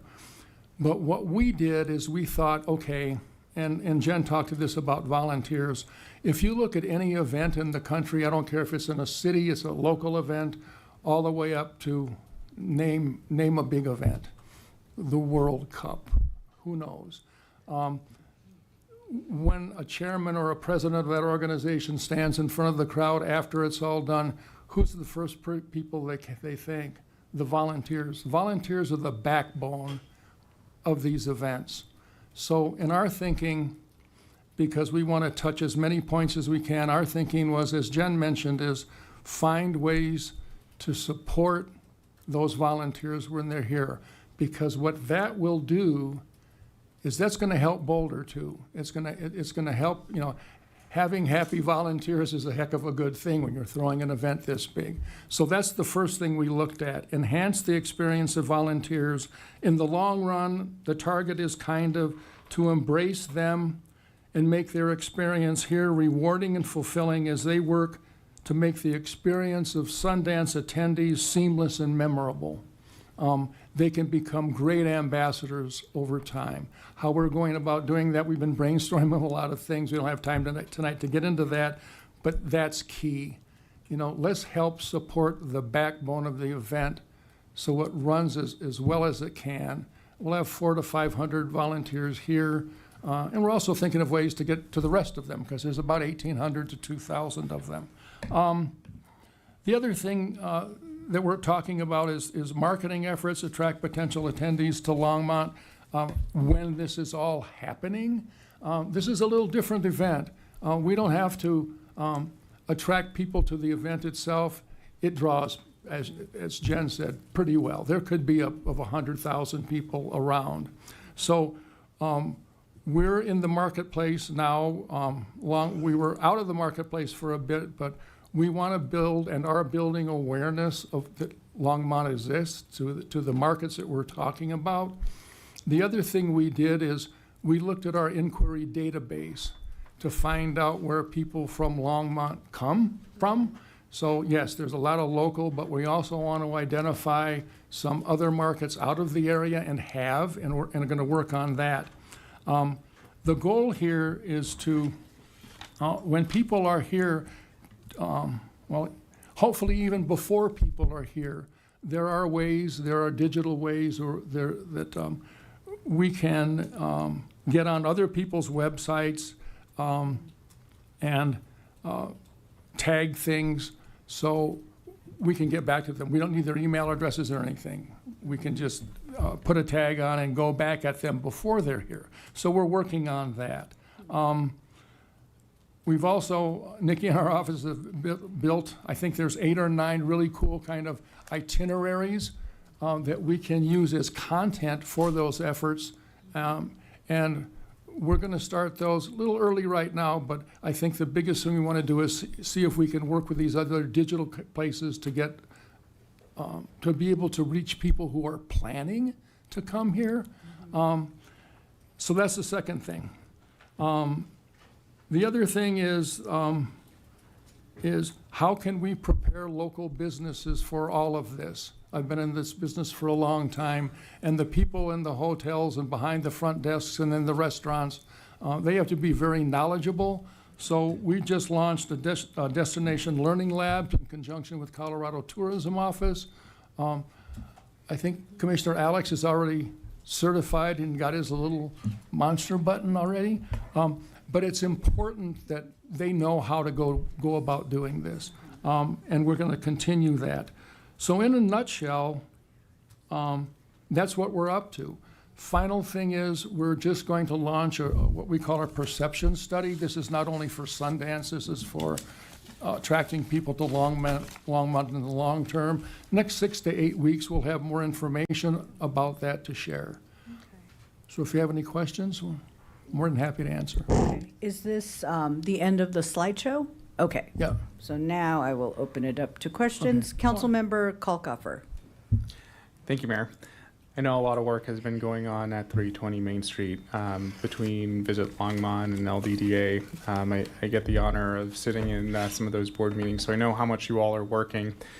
So thank you for that. And John, I know you are fresh into this seat and you jumped in head first and you hit the ground running. So kudos to you and thank you for everything that you're doing and all the staff is doing in that office. I know you guys are working really hard. If you can give some advice to some folks in Longmont residents that are hesitant or nervous about the impacts that they're going to see, what can you do to say to make them feel better about what's coming, and how can they prepare for what's to come? You know, I think Sundance is already working in communities. I've been to a couple of presentations, and if you talk to them and listen, yes, this is happening in Boulder, but it really affects a much broader area than that. And I think I don't think people have to be concerned. This is going to happen, and I think that over time, if people are somehow reluctant, they're going to see that this thing is going to be good for the entire area. And I think when people realize that Sundance is the Olympics of the indie film industry internationally, but it doesn't happen every 4 years. It happens every year. And there's a way that over time, Longmont's going to get more exposure, and it's going to get more awareness, and it's going to bring people here year-round. I mean, if you just look at the 500 or look at the 1,800 volunteers, for example, those are potential visitors. So one of the programs we're looking at is to have promotions for the volunteers themselves to win prizes to come back in the summertime. So I think long-term, it's going to be very beneficial for Longmont. Thank you. And Cami, I have a question for you. We're all pretty aware of what's happening on Hover and 119. Most likely that won't be done for the first Sundance. Correct. What will we do to help with the movement of vehicles and buses in that intersection during the first Sundance? Yeah, great question. And a little bit might be in your packet, but just for the public's awareness too. Ken Pratt Boulevard or Colorado 119, when it's in Longmont, when it's going from on 119 itself, will not be shut down at all during the festival. It will not be shut down at all during construction of the overpass. The turn movements off of it onto Hover will be blocked. So there'll be the detours, most likely up Sunset Street. Sunset Street also had some planned construction as well, but there's been a delay in that project, as well as an agreement with any of the contractors out there that there will be no work on Sunset Street, since it will be the detour, if it were to be an active construction zone during Sundance. So it should be that the detours are clearly marked. There will be the standard detours pretty much through the construction anyway. Not a whole lot will change as far as that movement during Sundance that wouldn't already be normal or established. And is there any place online that people can go and see if there are detours, where to find them on our website? So on the project page for Hover and 119, that would be the most current place for that specific project or the Sunset project. Awesome. Thank you Yeah. all. Really appreciate it. Great, thank you. Mayor Pro Tem. Thank you, Mayor. John and Cammie and Jared, I really appreciate all of you coming down here tonight. I think it's good for us to hear this, especially what you were saying, John. I feel really comfortable with what you're saying about transportation there, Cammie. But John, I think the point that you're saying is, you know, we're playing in that support role, and that might lead to greater opportunities. But I think we have to show that we can be that support, and serving on the hotel board, the Longmont taxing district there. I think that the thing that you touched on, John, is the issue around sorry, forgot to give myself a timer. So the issue around how we can make sure that these volunteers and folks that come in from Sundance that want to that are staying in Longmont really get served in the way that they're used to being served previously, and the idea of, you know, understanding that these guys are going to be coming in sometimes at 10 o'clock at night and will be hungry and would like to eat at a restaurant after they've done a full day's work and shifts and things like that, and getting those restaurants to understand that, you know, today they might close at 9:30, and during that period of time they might need to stay open a lot longer and have their star staff working those shifts and everything. So I like the idea that you're creating a sort of what did you call it, a training or some sort of goal. Can you repeat that for me? Yeah, The Destination Learning Lab? Destination Learning Lab. Yeah, the learning labs. I love that, because I really think that's where people have to understand the big picture of what the expectation is. Yeah. So thank you all for everything you're doing. Thank you. Great, thanks. Councilmember Prieto. Thank you again for all your work. As I'm excited to hear about the Learning Lab, because I know when I travel and I like go to the event, then after I'm like, what do we do? And I think that's where Longmont can really stand out, like what's happening after these showings. That's what's going to call folks, even from Boulder, who are staying in Boulder, to come and spend their money here in Longmont. So definitely working with businesses, bars and grills, restaurants, late night hours, block parties. I'm just playing. No. I can help you guys with the planning if you want. Just no, but it's really exciting. And then, you know, even seeing some of the communication with like the bike rentals that we have, like how cool is that going to be? That someone can even rent a bike in Longmont, an electric bike, and maybe drive or use our new sidewalk from Longmont to Boulder. So lots of ideas, excitement. One thing that I'm thinking, though, just working with the folks that I work with in the field that I work in, I'm thinking, okay, what are the two things that are going to be most impacted? Lodging and then transportation, right? And then, of course, our businesses are going to see a peak. Transportation, it looks like the city's doing a wonderful job in preparing for that, wayfinding signage, working with RTD. I feel really comfortable about that. We'll see an influx with like Uber and Lyft, but hopefully all of our residents can like get their Uber and Lyft apps going and can be a part of that as well. One thing that I'm thinking in January, just depending on what weather looks like now, if it looks like what it did last year, it's going to be pretty nice, right? I'm thinking, you know, it's a little dry, a little bit chilly, but for the most part, the sun's shining.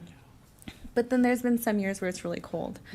And I know in the work that I do, we sometimes house families in hotels. And so just from a staff perspective, I'm just thinking about there is no current family shelters available. And a lot of the times what municipalities and the county does is gives hotel vouchers and stays via the hotels. And so if these are gonna be packed with visitors and tourists, if we do have families experiencing homelessness during this week, I would just encourage staff to maybe work with our local churches just to see if we can have like an emergency shelter open for families with children during this week, since lodging is going to be non-existent. I think that's my only feedback, just the one gap that I see there. But other than that, I'm excited. I didn't know what the film festival was. I might even put my volunteer application in there just to be like a fly on the wall and to really understand like what's going on, like what do people want, what are they talking about, where are they going. So thank you so much. Can I just add something real quick? We have heard from Sundance staff, for those who really want to engage in the festival, filling out a volunteer application is very encouraged. They hope you do, as that gets you access to different things. But I read in an interview with the CEO of Sundance too that they're looking to create a Colorado-specific type pass for Coloradans and students. Don't know what that looks like yet, but it will look different than the general visitor pass some way, somehow, again, to come out later, like Jen said, when the passes come out. But there should be, it sounds like, a Colorado student-specific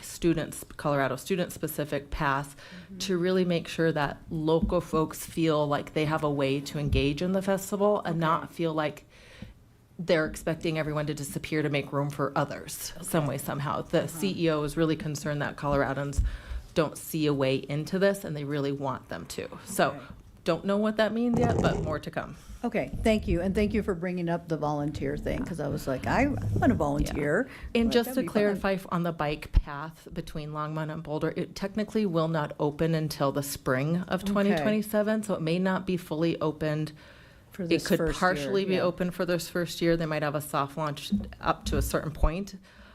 Our package, our corner of the package there will still be under construction, so that may not be the most usable asset this year, but moving forward, it absolutely will be. Will be, Yeah, okay. so just to Thank you. Councilmember Marcin. Thank you, Mayor. Just a quick question for Cammie. Thanks for the presentation. Speaking a little bit to Councilmember Kalkoffer's question, Hover and 119 going to be what it is. One of the specific detours that I haven't heard at all about in packets or et cetera is actually the one that I take personally when I'm trying to go to Boulder right now, which is airport onto 119, and there's active construction there as well. Literally just curious about the timeline on that CDOT project. I went and looked and I couldn't find it, and whether that's going to be cleared up by the time we get to Sundance, or if we're going to have multiple issues in terms of getting onto 119 and Longmont. Yeah, so the current construction near airport will be done by the time Sundance comes. And the current standard detour with RTD that does divert, if we need to divert off of 119, uses Clover Basin and airport. So that would be the detour that would be used, which in some way is ideal because it cuts right through Hotel Zone on Clover Basin. Yeah. Do we feel that intersection has the capacity to handle that kind of increased? I'm noticing uptick there right now anyway, as folks are starting to avoid 119. And that conversation, to your exact point, that conversation did start when Sundance transportation staff were here, when Jared and I took them out on a tour to say this is where the standard detour would be, and this is the Hotel Zone, and this is where increased pedestrian traffic would be. We're already seeing increased traffic, so we all have our thinking caps around what else might need to be considered to make the standard detour functionally work well. But because of the non-typical traffic patterns that are already out there due to the Hover intersection. And they are already out there. It's getting long out there. Yeah. Thanks. So that's all on everyone's, we're aware of all of that, talking about what other potential needs might need to be thought of that haven't been thought of yet. Yeah. Thank you. Councilmember Christ. Thank you, Mayor, and thank you, Mr. Ricks and Cammie Edison, and also Jen Uden for your presentation. let me just say that the work you have done on the Visit Longmont website is phenomenal. And I appreciate how much change you have put into that, because I was the liaison last year to Visit Longmont, and I remember how much it was to get that website going. And now to add all this content, it was amazing. And these crawls that you have related to movies, fantastic. I look through all of them. And I love that it highlights various different parts of the city and businesses that I think, wow, I haven't seen that in a while. I need to go to that business. And so I'm enthused about Longmont, and I think that says something. I'm wondering, Cammie, if there's going to be transportation in related to those crawls in terms of being able to, ping pong between those destinations. And I don't know if you had a chance to look at it yet, but I think that's something definitely for our internal work group that Jen mentioned about all of our agencies. We still have a number of things to talk through, so I think this is on the list. Yeah. Yeah, we're making it up as we go. I want to highlight, though, that Longmont is really a volunteer type city, and I think volunteers will be very comfortable here because we have that mentality already, as we've already saying, oh, we're all going to volunteer. Yeah, and so we appreciate when the work that people put in organizations. And then I just am wondering, I noticed you're saying about maybe 80,000 visitors, plus some volunteers as well. And when you think about Boulder being 100,000 people and Longmont being 100,000 people, that's really a whole nother city in addition to our two cities. And I know there's a region. So I was just kind of doing the math, and I'm wondering, with 132 million increase in revenue in the region, do we have any idea of how much of a gain that is for the region, Jen? I don't think that we have that modeled, and the numbers that are here are from 2025, and so I haven't seen any updated numbers for the impact from this year for Sundance. And I know that Sundance does a lot of work to understand after the festival what the impacts are to the whole region, so I know that they'll be doing that work as well. And I think our region looks a little bit different than the Park City area. So, how many people will be on the 36 corridor? How many people will be using the 119 corridor? I think once we have a year of data under our belt, we'll have a lot better understanding of where people are staying and how they're moving, and we can certainly adjust. And we'll also have that understanding of what the impact to the economy is. Yes, and I'm wondering if that could also be a bit of a model to what the expectation or the strain would be, in various cities involved in the region. How much you have this idea, like I'm saying, if it's a third city, basically, are we going to take all of that in Longmont and Boulder? You know what I mean? So we're dividing another whole city between us, or are we parceling it out between about 5 different areas, and how much that might impact businesses? And I'm not saying that in a negative way. I'm saying, figure out what our capacity is and go for it. But it'd be nice to have an idea of what our capacity is in terms of that share. And I think we won't know yet until they have a year to exactly how many people are there at once. What we know is that $85,000 person figure is spread out over those days, and the first weekend is the biggest weekend, but not all of those people are there all at once. Right. I guess the thing was the 132 million, because I never think about that number regionally. And I'm wondering if you have any regional number for that, and we can figure it out later too. But it was something that raised a question mark for me.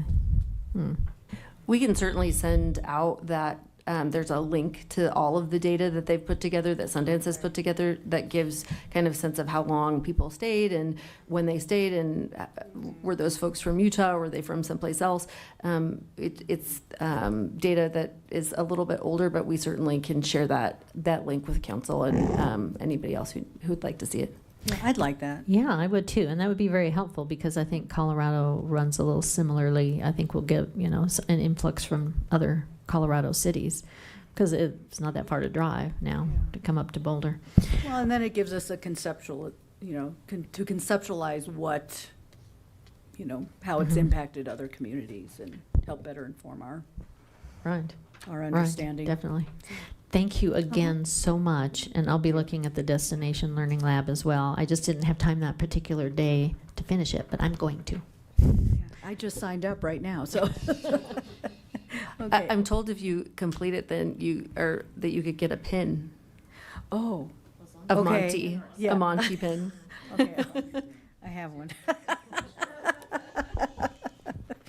was able to Skype one, but I'll give it back.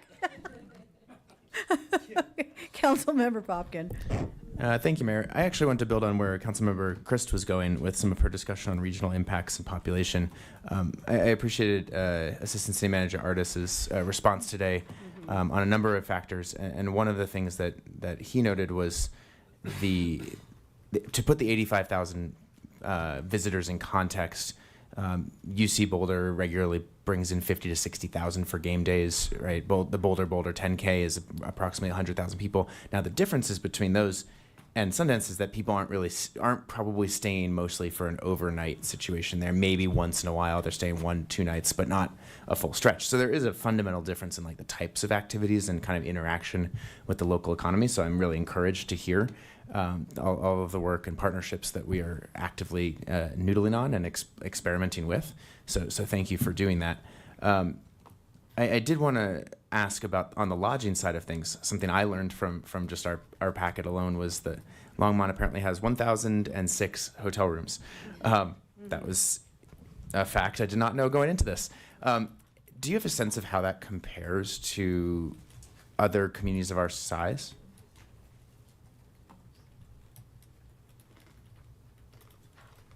Looking mostly at John on this one. No. Okay. But I can find out. I mean, it really depends. Mm-hmm.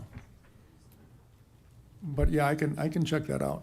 There's communities around that are pretty similar size. Yeah, in particular, and Boulder is a similar size in population, but they have very different. They have a little bit of a different local economy focus and structure, especially with UC Boulder. So I would just be curious to know if you didn't have a 4-year university there with a. What would it be? What would be kind of what should we be anchoring towards? What should we be aiming for? So I appreciate that. Cammie, Jen, and any other staff that are here or were involved, just thank you so much for all of the work over the last many months on the airport to Longmont bus. That is huge, and to be clear, that is not just for Sundance. Maybe that was a catalyst. If so, thank you. But that is a huge direct connection for Longmont residents and businesses from DIA to Longmont. So glad that's going to be there for not just Sundance but in general. I did have a question on emergency preparedness, perhaps for Assistant City Manager Artis, and then I had a question on sales tax revenue and fee opportunities. And were these the repeat of the questions you had already posed around emergency preparedness? One was a follow-up too. Okay, because want us to keep the whole purpose of having those emails sent ahead of time, and so we're not. Yeah, I'm not going through the meeting whole time. thing. Okay, Yep. so let's keep it. Yep. We can keep it brief. Yeah, no. I won't belabor this, and so there's I guess while Chief Artist is getting set up there, I'm just curious as John, Cammie, Jen, Harold, as you guys were thinking about kind of the multifaceted departmental considerations and response and planning for Sundance and the intergovernmental and cross community, were there any other? We've had a lot of conversations about fees and tax rates here in the last few months. And I'm just curious if any opportunities, not necessarily to enact this year, but if any opportunities came up from your research or from your conversations that might inform some of our decision making going forward on how we might increase local revenue without raising taxes, specifically as we go forward.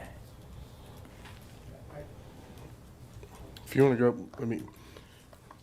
So one of the things that this is a piece where we're going to be very careful in the first year, is really understanding what happens within the time period immediately leading up to and following when you have the volunteers, because some of the volunteers will come in ahead of time.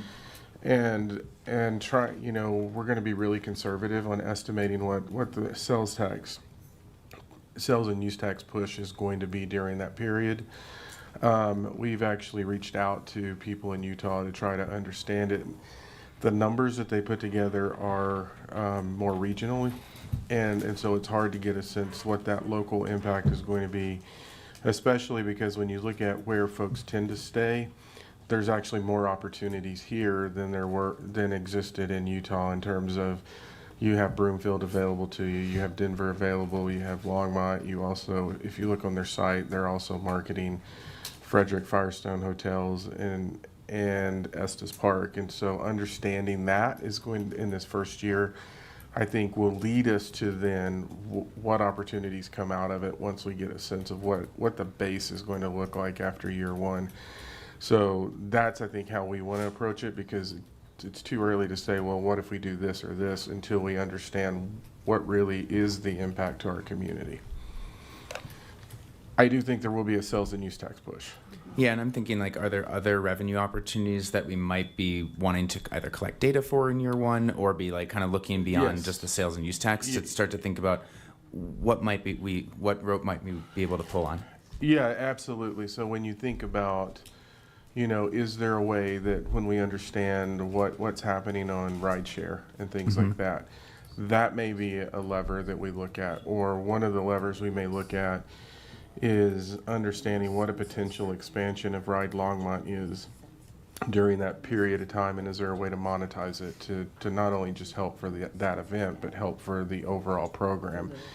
And so I think there's a lot of levers that once we understand and see magnitude, that we'll be able to really get surgical with as we're looking to the next year. Yeah. So at the same time, also not wanting to gouge that could have the inverse impact. So we're going to be looking at balance in that, but we'll learn a lot in this year from a financial standpoint. Yeah, great. And I guess the quality of the data that we're able to get from that will only further help our decision making going forward. So any efforts from you all, from strategic integration in the back, would be super appreciated as we start to understand who's using what, when, and to what degree. Yep, exactly. Yeah. Thank you. And then Assistant City Manager Artist, thank you for your very detailed response via email. I won't go into too much there. What I did want to ask is, as we're thinking about emergency management in the region, can you just share a little bit about what we learned from the Marshall Fire response and intergovernmental coordinations and interdepartmental responses there that we are factoring into our broader planning here in the event that a fire or some other kind of emergency or disaster should happen? And then I have a follow-up question on kind of how we're thinking about the Boulder County Fairgrounds, building off what Councilmember Prieto was discussing. Yeah, thank you very much. I have not been, I'm not a subject matter expert in this area. Of course, Dion, our Director of Office of Emergency Management, is and has been working very closely with Mike Char and the Office of Disaster Management to lessons learned from the Marshall Fire. And I think the Marshall Fire itself is very unique in just it's a perfect storm, meaning we had the winds, we had the dryness, we had the fire, moved very quickly. I think we looked at things from how do we get out information quicker? How do we better understand, well, what happens when the infrastructure of cell towers and things of that nature go away because of the fire was so hot, so intense, and so quick? How do we begin to now look broader on how do we look outside, maybe look beyond based on weather conditions beyond the area we're focused in on, to look at pre-evacuations or notices. Some of the things that have changed recently over the last few years is we now use BOCO Alert, which is consistent across the county and the city of Longmont. As council is already familiar and the public is too, there are two basically offices of emergency management within the county of Boulder. One of those is the Officer of Disaster Management, which also oversees Boulder County, the city of Boulder, and then other municipalities throughout Boulder County. City of Longmont is the only one that has its own offices of emergency management. But we work very closely with that. We tried to look at, to understand, again, to your point, traffic patterns, evacuation patterns, available resources that we had, Part of what we were able to do so quickly is because this council did approve take-home vehicles several years ago. We were able to deploy, I think, up to almost 50 personnel within a short time period to include fire and police to go down and start doing door-to-door to really begin to do things. So really understanding some of that is how are we communicating with the public. And so we have looked at those types of communication pieces really in particular because that was one of the biggest concerns. There were questions about would you bring sirens down? Well, as many of you know, unless you're within just, again, a weather event, it prohibits the number of the vocal of those sirens to come out. So everything has been explored as how do we better communicate with the community. And unfortunately, we rely very heavily on technology today with the types of alerts. There is some language change that has gone into place to keep consistency with whether it's a warning or whether it's an actual event. And so those are some consistencies that are going across northern Colorado to make sure that all of our messaging is the same. We've worked very closely with Boulder County, Weld County, Larimer County to ensure that what we do is consistent. And again, we're still working through some of those pieces. I certainly am happy to have Dion provide a document for council to really go in depth and talk about some of the lessons learned and some of the things that they're doing moving forward. That is just a very high level overview of some of the, challenges we initially had early on. Again, there's a whole another aspect of that as far as recovery and what does that look like. As many of you know, we are still recovering and doing recovery work from the 2013 flood working with FEMA. So again, we anticipate that Boulder County and those cities that were affected are still going to be 10 years, 15 years from now, still trying to recover and rebuild their communities. And so again, I think it's there's a lot of different pieces to that when you ask about lessons learned and things that public safety, but cities themselves, the municipalities and county governments took away from that. But again, I think I'm happy to have Dion, and I'll reach out to him this evening and see if he can kind of type up just a high-level overview of kind of where an Office of Emergency Management is at and some of the things that they look to quickly employ after the event.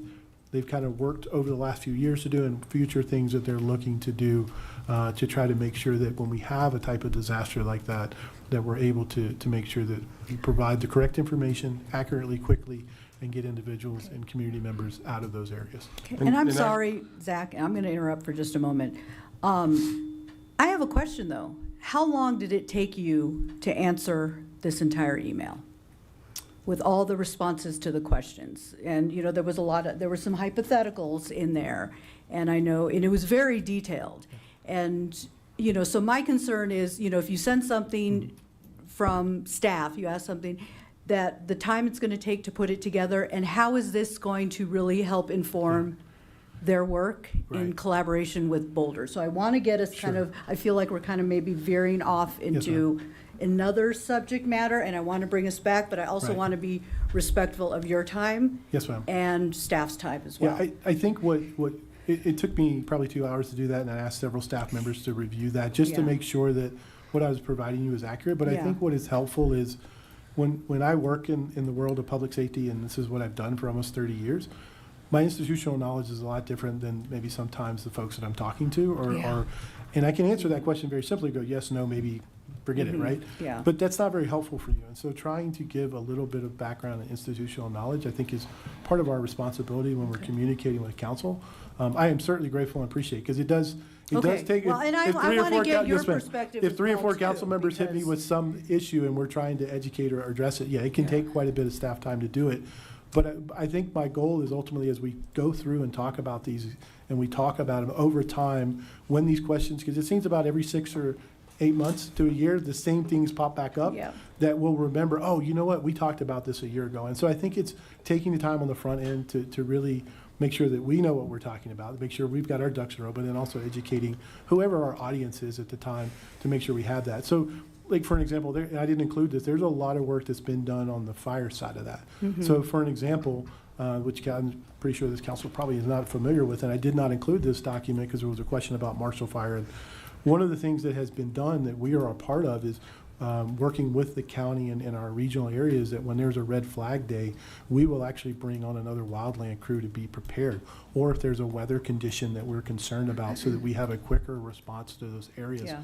So there are things that are getting done behind the scenes that maybe not pushed out through the media, maybe not necessarily pushed out on operational daily basis to city council or to community members, that public safety is working across county and state lines, well, county and regional Yeah, areas. I learned about that from Yes, ma'am. engaging with Correct. fire. And so Yeah, again, a yeah, lot of those fire things are piece. already happening in the background. So I'm happy to ask staff to do that, because I think it is helpful. Because again, it has been a very dry season for us, Mhm. and we are in a drought. No, I and understand, there's a yeah. great concern. But The climate is changing. Yes, ma'am. And I am We've very, seen this, yeah, I'm very grateful for you asking and concerned about the time it does. Yeah. And I will tell you, this council has been amazing, and that if I needed more time, or if I'm like, hey, let me just call you instead of typing a document up, because I think it's a one-on-one conversation. Yeah. Everyone on this council, including yourself, Mayor, has been gracious enough to afford me that liberty. Okay, So good. the one thing I was going to add is we tend to talk a lot about the most recent disaster. The one that we actually learned from that actually is probably more consistent from this is actually the floods. The flood. And the reason Mhm. the floods were there is because they hit multiple communities. Mhm. We actually were cut off from each other. And so we physically couldn't get people moving around. And so in that, based on the actual disaster, we actually Longmont took Longmont Lions in the northern part of the And community. even like north of St. Vrain and south of St. Vrain, we were cut Correct, off and from then each Boulder other. County took this piece. Yeah.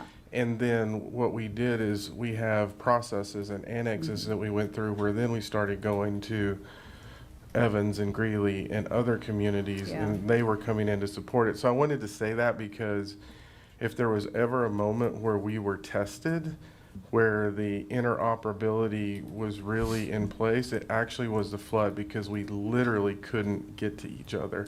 And in some cases, we couldn't even move around in the community. So we've been tested on a few of these pieces, and that's why we're an all-hazard city. Mhm. We take the conditions, we take what's happening, and we're making decisions based on what's occurring at that point in time. And that's how we're based. So I wanted to say that, because actually there's a lot of learning that came out of 2013. Yeah. Remember, I was a block away from St. Vrain, and, oh my God, yeah, PTSD, it's all triggered. Okay, well, thank you very much. Go ahead. Thank you. No, I appreciate that. And to be clear, I'm asking about the public safety element because that's the intersection, that's underlying everything else that we're talking about, right? The success of a regional event, the success of the transportation landscape, it all boils down to, is this a safe environment for people to operate in and to live in? The last question I had, and this is in advance of the conversation that I think we're going to have with county commissioners in the next couple of months. To what extent have we been engaged with the county on understanding how they plan to use the fairgrounds? And building on Councilmember Prieto's comment before, are we thinking of that as an overflow for families in need in those moments? Or are we thinking about it as a festival space? Are we thinking about it as something else? Like, how are we thinking about that? This could be a question for anyone here, not just public safety. From a public safety standpoint, I can't comment what the county's plans are for that property. I know that Councilman Prieto brought up concerns about sheltering. And again, what I want to share, and I think the council is familiar, but we work on a monthly basis with all of our partners within the city, or different departments, and we work through scenarios and table-based scenarios for disasters or train derailments or issues where we have to do sheltering. And again, we have plans that are built in place that if for some reason we needed to open those shelters, we can do those.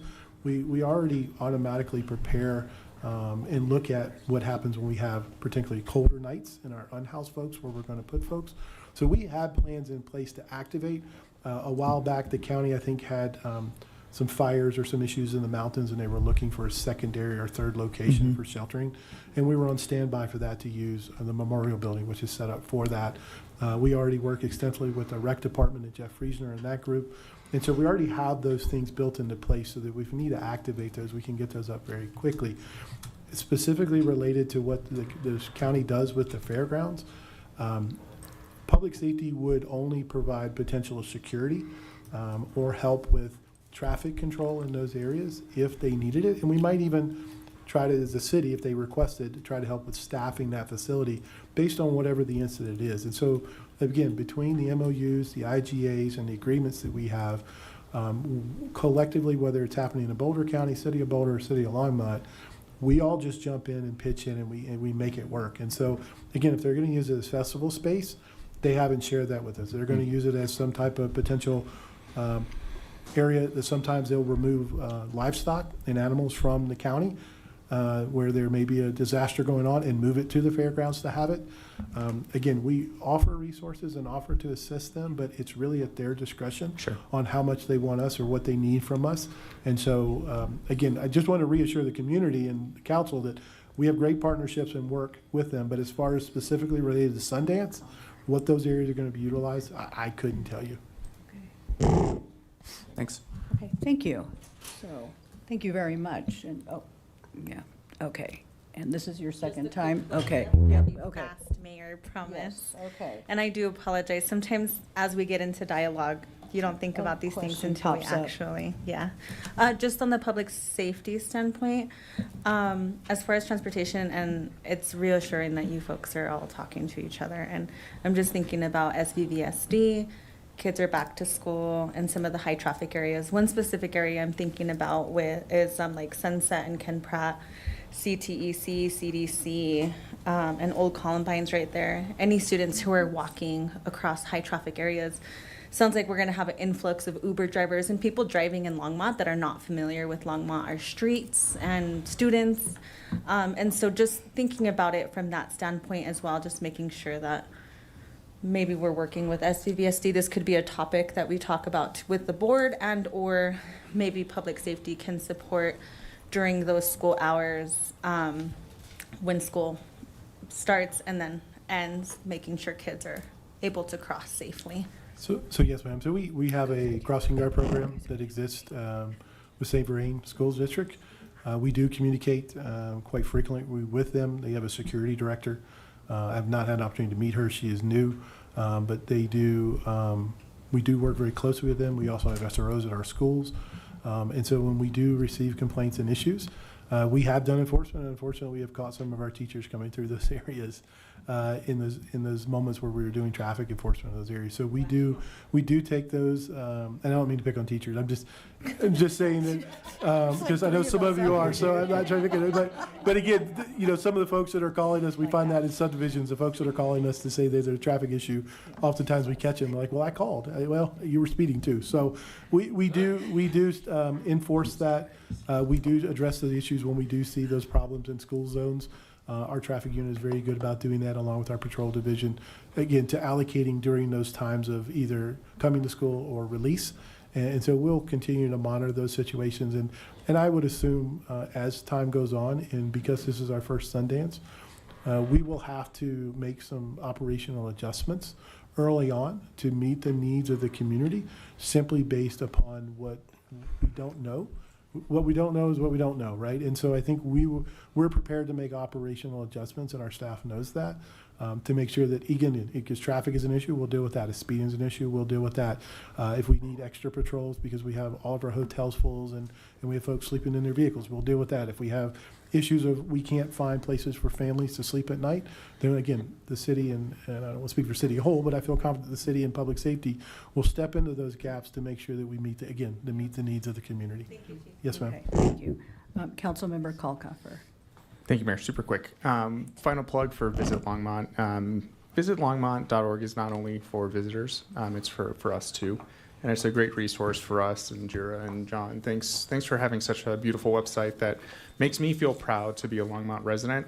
Whenever I'm like, I can't think of what to do, Visit Longmont is definitely a place for me to go and visit. So it's not just for people out of town, it's also for us in town, because sometimes we get in the same routine, going to the same places. And this is a beautiful website, and I'm really proud of it, and I'm really proud of the board that I sit on, and I get to see all the things that happen in the background. So kudos to Jira and John for all the work that you and your teams do to really put us on the map. Thank you. Thank you very much. Okay. Oh, and for anyone who had, I won't belabor this, I got you.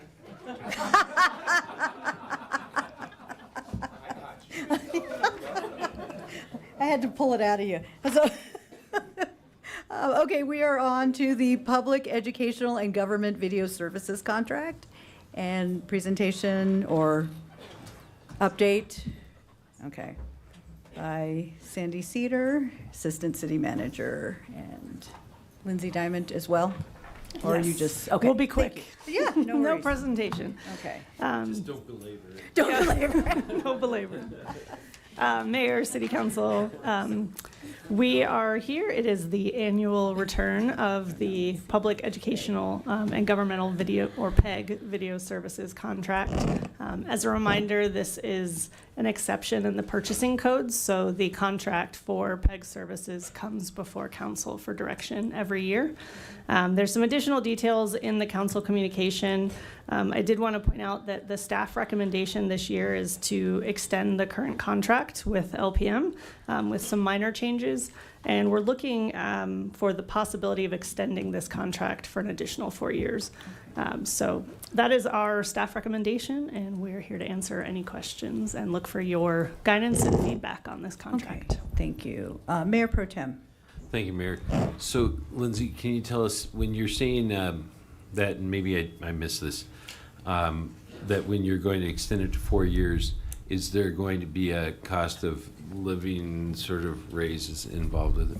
Yeah, so we're looking at extending an additional 4 years, and of course we would have to renegotiate the contract for with that extension, and there would need to be some sort of inflationary adjustment for things that are happening over the course of that time. Some of these minor changes that we are recommending in the council communication have come up over the last year for things that have risen from council direction, staff needs across the departments, and so we will adjust for those. Thank you. Councilmember Marcin. Thank you, Mayor, and thank you, Lindsay and Sandy. I have some questions, and I see some LPM folks are here as well, so maybe if my questions don't quite land. I have some just kind of general thoughts and questions about our relationship with LPM, since this is the first time that it's come in front of me since I've been here on council. And I'll start with kind of something I know LPM's been doing of late that's gotten, I think, a lot of like publicity, and that's a fundraising drive that LPM's been doing related to audio and video equipment. And I'm curious about when LPM goes out and does something like that in the nature of our relationship. Do they contact the city and are like, hey, we're about to go out and try and raise a bunch of money for this additional equipment? Or was that something that they went out and did? I'm not necessarily saying whether that's good or bad. I'm just curious about how that operationally happens, since it is a publicly supported entity, and we are throwing tax dollars at it, and then folks are like, hey, we need more money from the public. So I just am curious about that. Yeah, I mean, I would say from the city perspective, we have a very specific contract with LPM and what that covers. They're also a nonprofit and have to fundraise to support themselves outside of our contract. So it is not written in the contract that they need to communicate with us about their fundraising goals and desires. We, of course, support them, and I think many members of our community use their services, but our contract is very specific about what the city contracts with LPM to do, and outside of that, it's their business and nonprofit to run. And Councilmember Marcin, just one addition. Last year, the council decided to kind of make that split. So it really, before that, had been that the contract was kind of all city and mushed up with the makerspace and all that kind of stuff. And this last contract really divided that and gave LPM that ability to move forward as the nonprofit that they are, and treat the city contract as something that was separate. Yeah, and then just for context too, in past conversations that the prior city council had was around encouraging our nonprofits. I mean, we provide funds for Hope and other nonprofits that they're still, doing their nonprofit fundraising ventures as well. So yeah, it's not. No, I appreciate that, and that was really helpful context, because I think I was more familiar with the former structure in terms of, operationally we give LPM a block of money and we expect these services in return, and so that's helpful in terms of that divide between the nonprofit side and the other side. I had a couple specific questions. In the council comm, there's mention of a missed event coverage, but not a lot of detail there. Was that were there any other serious issues that needed to be raised, or was that dealt with on the back end? Yep, everything was dealt with. I wanted to be transparent with the council about, generally speaking, we have an exceptional relationship with LPM. We throw a lot of things last minute because things come up in the city that we need to cover, and they have been incredibly gracious about being available and flexible with our needs. For the sake of transparency, we included a few areas for growth, as we all have them. And so everything that we ran into is present in this council comm. Awesome. And then the last thing, I had a question about kind of the breakdown of the finances in the project financial summary and the attachment, which is what I think Sergio provided. It lists out several line items about individual production pieces, and one of them is the This Week in Council productions for $12,500.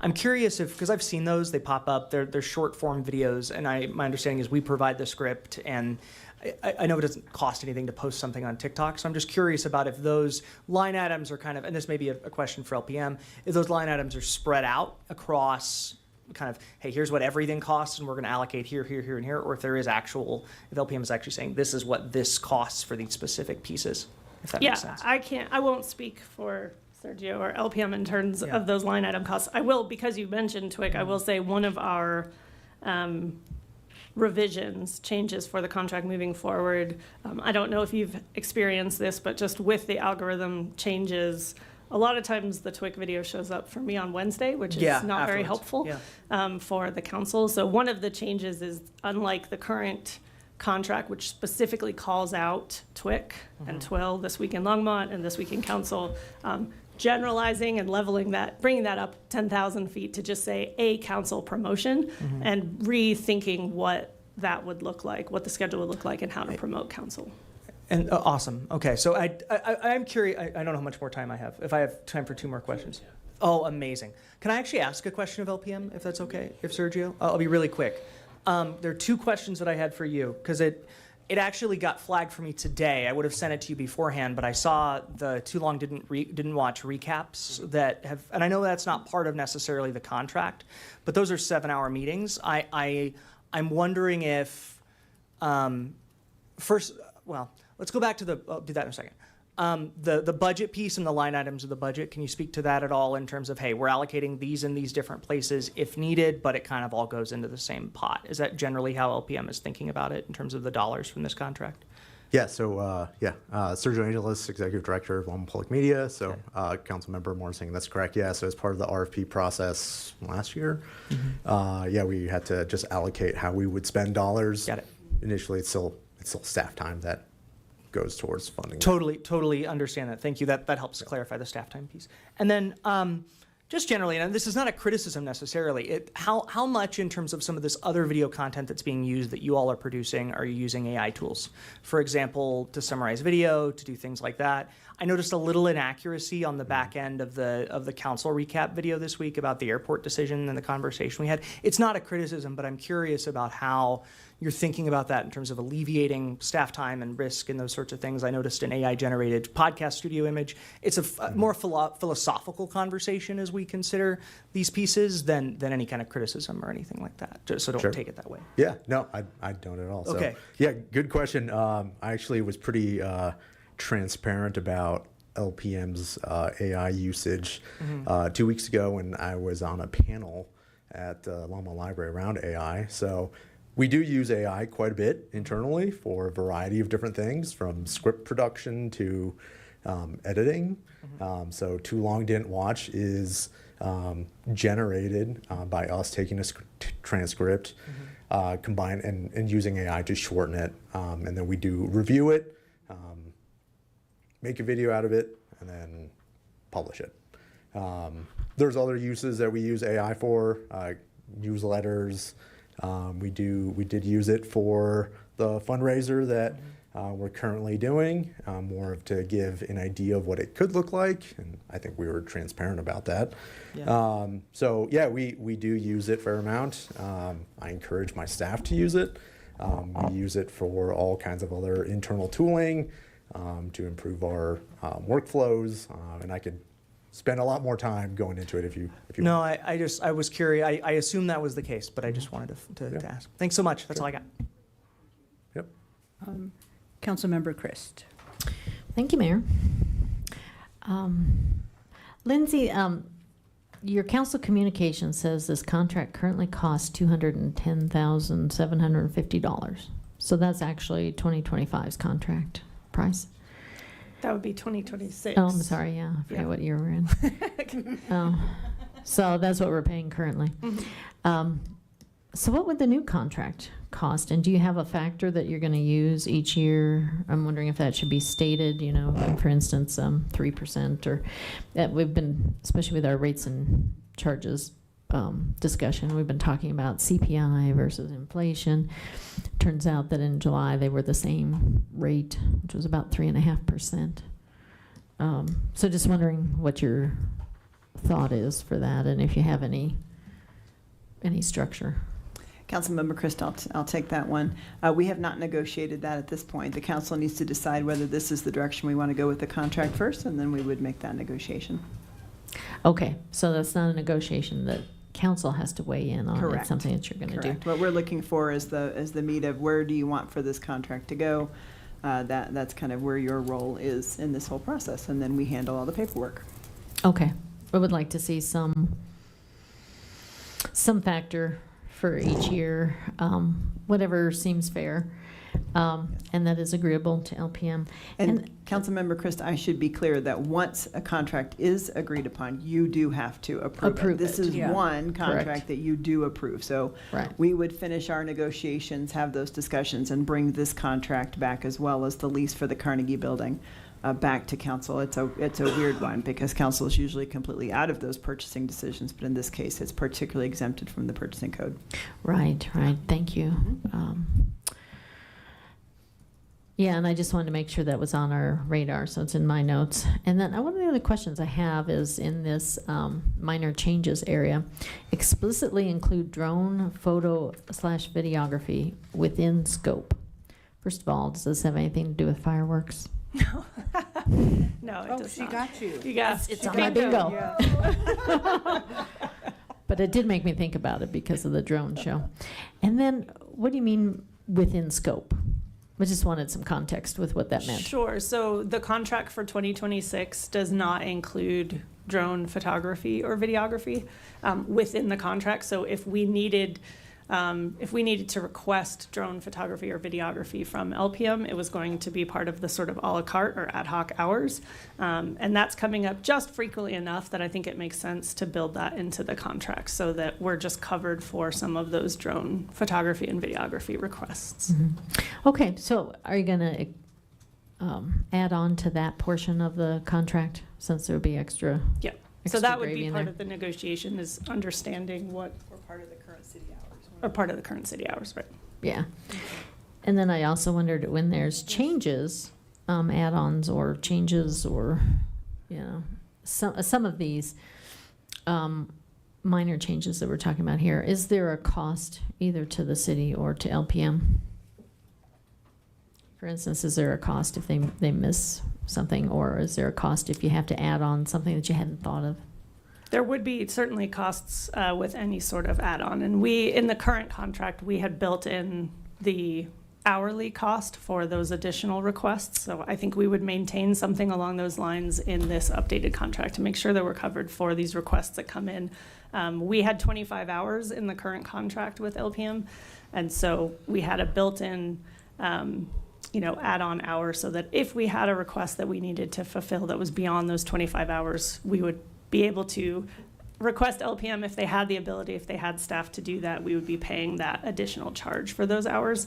So I think we would obviously maintain that to make sure that we're covered with our partner.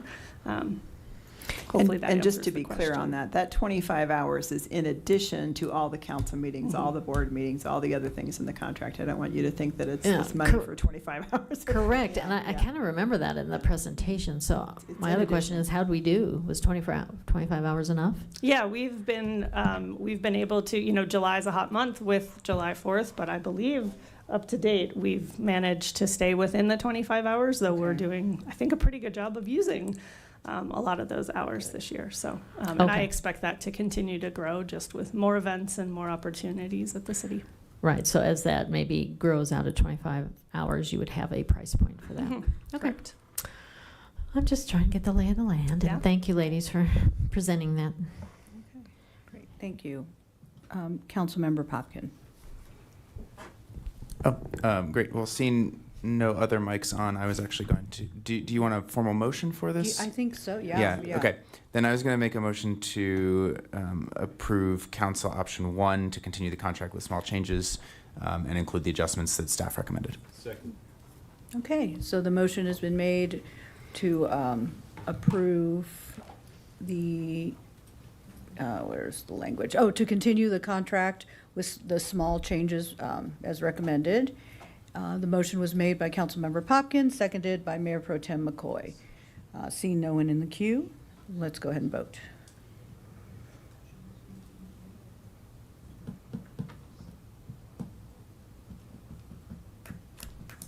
Or not. Yours didn't even pop up. Refresh it? Yeah. Oh, hand vote. Okay, can we get a verbal vote? All those in favor? Aye. All those opposed. So that carries unanimously. Great, thank you. Okay, so we are now on to mayor and council comments. Do we have any comments from council members? Mayor Pro Tem. Thank you, Mayor. Well, I just wanted to thank the city staff that drove us, the fire department that drove us all around at the fair parade. It was wonderful. And I also want to thank them for tonight's activity. This is so cute. We need to there was zoom 2 in. pin. Yeah. I got one. Oh. Seriously? Okay, I got one of each, and they were so cute. Of the policemen and firemen, they were handing these out, and they at the Parade? National Night Out event at Dry Creek Park. And so, I mean, they just are just so cute. Look at those heads. Anyhow, so I just wanted to thank the police and fire and all the participants at the National Night Out, and thank staff for everything they do to help support us in activities like that. Okay, great, thank you. Councilmember Kalkoffer. Thank you, Mayor. There's 2 things that I want to bring up pretty quick. So over the weekend, as resident noted, I did have a block party on my block, and the process to do that was through community and neighborhood resources, and it's super easy to do, and you can block off your street, and the Public Works will come by and drop off all the signage to block off your street, and you can have a party with your neighbors. And I do a lot of posting on different services on Nextdoor, and a lot of people in the community forget that this program's there. And if your community doesn't belong to an organized community group, then you can also get some money too. So either $75 for small ones, or up to $250 that the city gives you towards throwing a block party to better get to know your neighbors. So super cool. Had a lot of fun, even though it was hot. The other thing that I experienced yesterday, and I'm honored and privileged that I get to sit in this seat and be able to do a lot of ride-along. So I was able to do a ride-along with Officer Mendelson yesterday, and that was very eye-opening, and I really appreciated him taking me along. And I saw how he, at least him, how he operates. And there was 2 calls that he had that he de-escalated the situations rather quickly and very professionally. And I was really honored to witness him interact with the unhoused and knowing them by name and checking in on them and making sure that they had a place to go when it was going to be really hot. So I was really honored and proud to see him in action. And then also, we got to shoot radar, and that is a process that I'm not a fan of, because it took 20 minutes of somebody's day when they were trying to get back to work. And unfortunately, we have a speeding problem and a crash problem, and we do have to control how people are operating through our town. So in my personal opinion, I see the benefit of these speed cameras that have been getting a lot of media attention.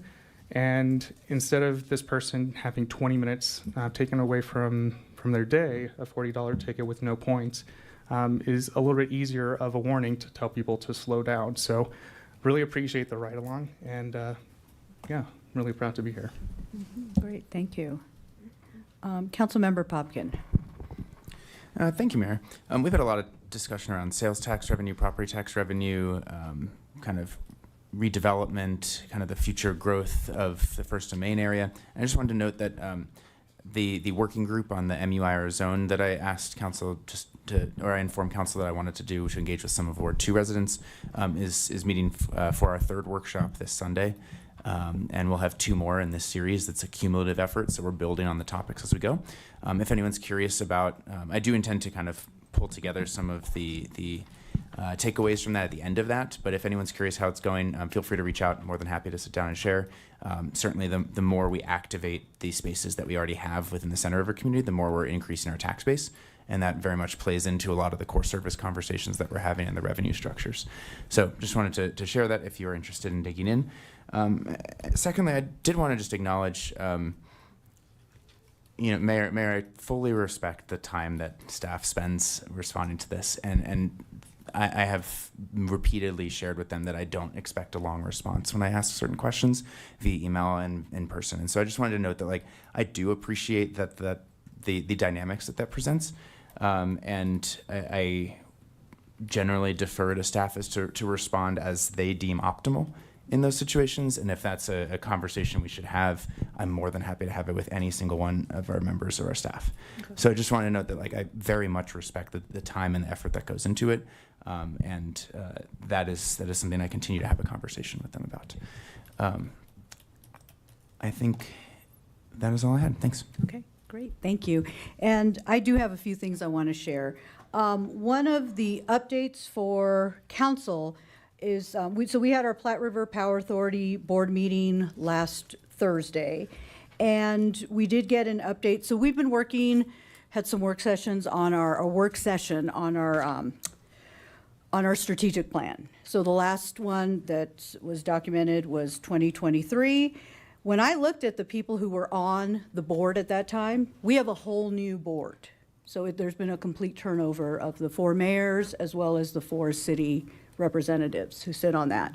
So at that time, the strategic initiatives were community partner and engagement, resource diversification, planning and integration, workforce culture, and process management and coordination. So those were more of the initiatives. And then as we look at the outcomes of our work session, priorities of the 4 mayors and the 4 city staff individuals, as we discussed, we were really looking at, and one area that really came up it was on all of our minds, was affordability for the ratepayer and the cost pressures to operate. And a lot of it, there's impact that filters down from the federal government. We had plans to close the coal plant. There was an executive order to keep it open, so that's outside of our control. And there was, I don't know if you all are getting these emails, but I am getting around the 5 gas plants. Some people were referring to them as plants. We have the 5 natural gas, the gas aeroderivative turbines. So that essentially that ship has sailed. Like, there's no the prior board had approved that. The contracts were already written up. The final was I think the final part of it voted on was the end of last year. So, and so I'm seeing, and as I'm reading some of these emails, there's a lot of misinformation going out. And the other thing is that a couple of the people who are currently suing the state and Platte River Power Authority to put a stay on those permits, it's in the middle of litigation. So I'm not responding to any of those emails because it is in the middle of litigation and I sit on the board. So, but just know that, as I'm reading through some of these emails, and there's a lot of misinformation going out on them. And so that's, there is a concern in that regard. It's coming from the folks, what it appears in a couple of emails that came back to me is that they're actually coming from the people who are in the lawsuit. So I'm like, I don't know what's going on with that. I just am looking at the the organization as a whole. I am a board member of Platte River Power Authority, so looking at that entity, separate from the city, but just looking at that organization in and of itself, and then the impacts that filter down to the 4 owner communities in Longmont. All 4 of the mayors have we've expressed grave concern around affordability for the ratepayers. So what can we do moving forward that would alleviate those cost pressures? So, when we hear, well, you're not doing anything about affordability. We are, but it's just not being, like, there's other ways that it's happening behind the scenes to ensure. And, little things like the rebate that Councilmember Prieto brought up early on. So there's these little actions that we are taking throughout that are having greater impact to support affordability for our community. So it's, it's just, there's a whole gamut that we're looking at here, and it's not just one facet, and it's also looking at how everything is so interconnected. So affordability was one. Supportive and aligned efforts related to communications and engagement. So when we are looking at our goals, so I didn't know this, but only 2 of the cities had that climate emergency hitting the 2030, a 100% renewable by 2030. 2 of the other 2 owners did not, municipalities did not. So how can we, as the 4 cities, get better aligned, and our role as members of the board, Daryl and myself, communicating that to the rest of council and staff, and then we come back together, convene, and so there's a plan and process of how each of us will be then coming back, reporting out to you all, to the councils, bringing those priorities and feedback, and then coming back to the board, the PRPA board, in looking at what our goals and objectives. So big picture stuff.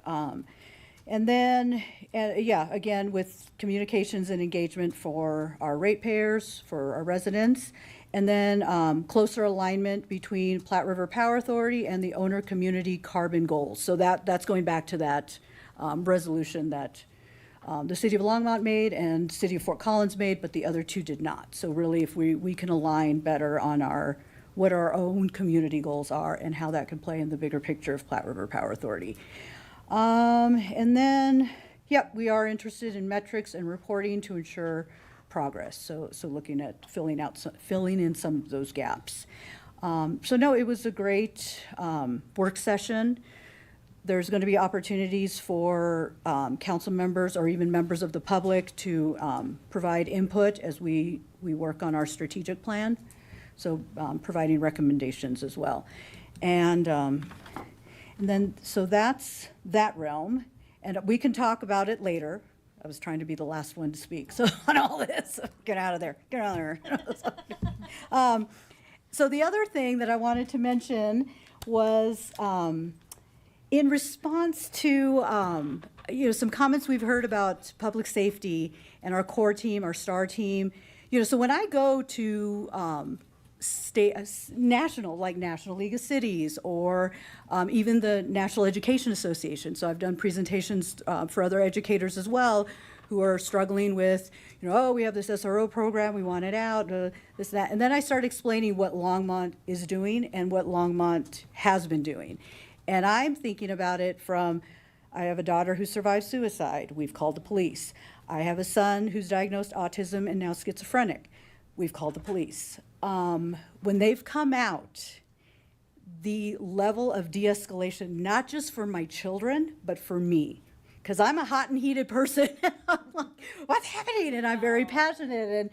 And so I see that. So yes, they're uniformed, but the level of humanity and compassion and understanding of de-escalation, like I have learned and that I have incorporated even in my classroom as I'm thinking about engaging with students who are dysregulated. The other thing is when I first got on council back in 2019, we were looking at our SRO contract with the district. And I asked some questions, and it was really to, like, hey, district, you know, because I see what's happening in the inner workings, and, you know, again, it's like, I'm surprised I'm not fired yet, but I'm like, some of the stuff I say out of my mouth. But, yeah, knock on wood, not tomorrow. I really wanted to, like, okay, district, you know, help us out, because there's a perception. What's the reality? What are the steps in place that we can be a better collaborative team between the city of Longmont and the school district? And questions weren't able to be answered, so I did not feel comfortable voting on that. Well, let me tell you, I got a lot of emails and calls from parents, prior parents from Loma Linda Elementary. You know, like, that has closed long ago, but back when I was a first grade teacher, it's now Timberline. So Timberline used to be Loma Linda Elementary and Heritage. So back in the day, I mean, that was so, like, it was from years ago, like, people that I had totally, like, had been out of my life for a long time. They call, Maestro, what are you doing? Don't get rid of, their kids are at Skyline. And, you know, don't get rid of our SROs. My kids really need it. It's a positive influence. So understanding the people that they're servicing are very supportive and grateful to have these programs and networks intact. And so, you know, I want us to be careful and mindful of that, of who it's impacting. And I'm a customer. And so there was a period of time where we were a regular customer. So it's I'm just going to be honest.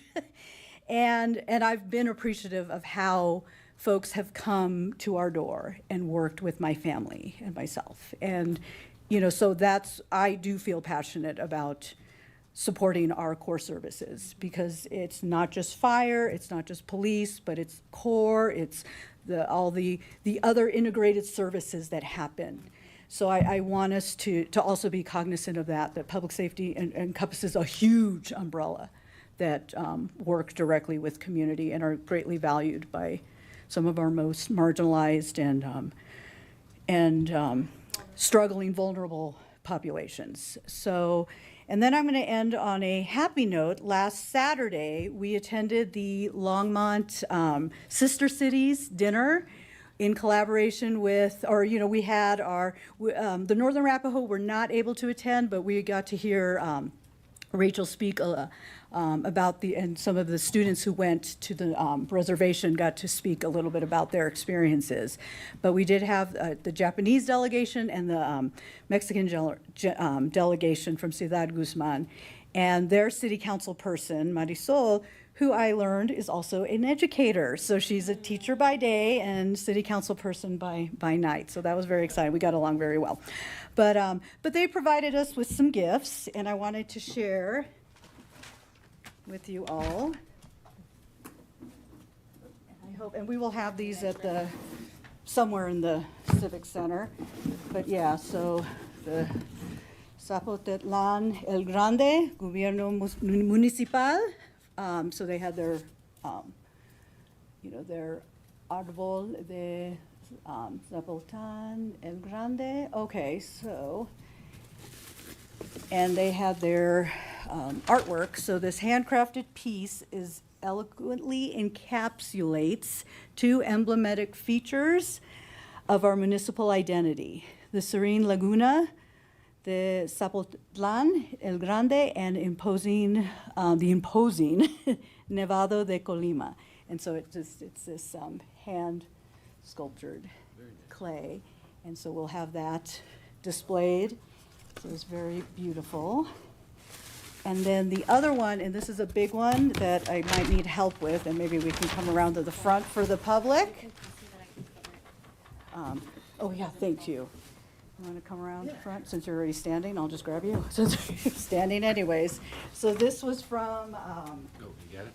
the Japanese delegation.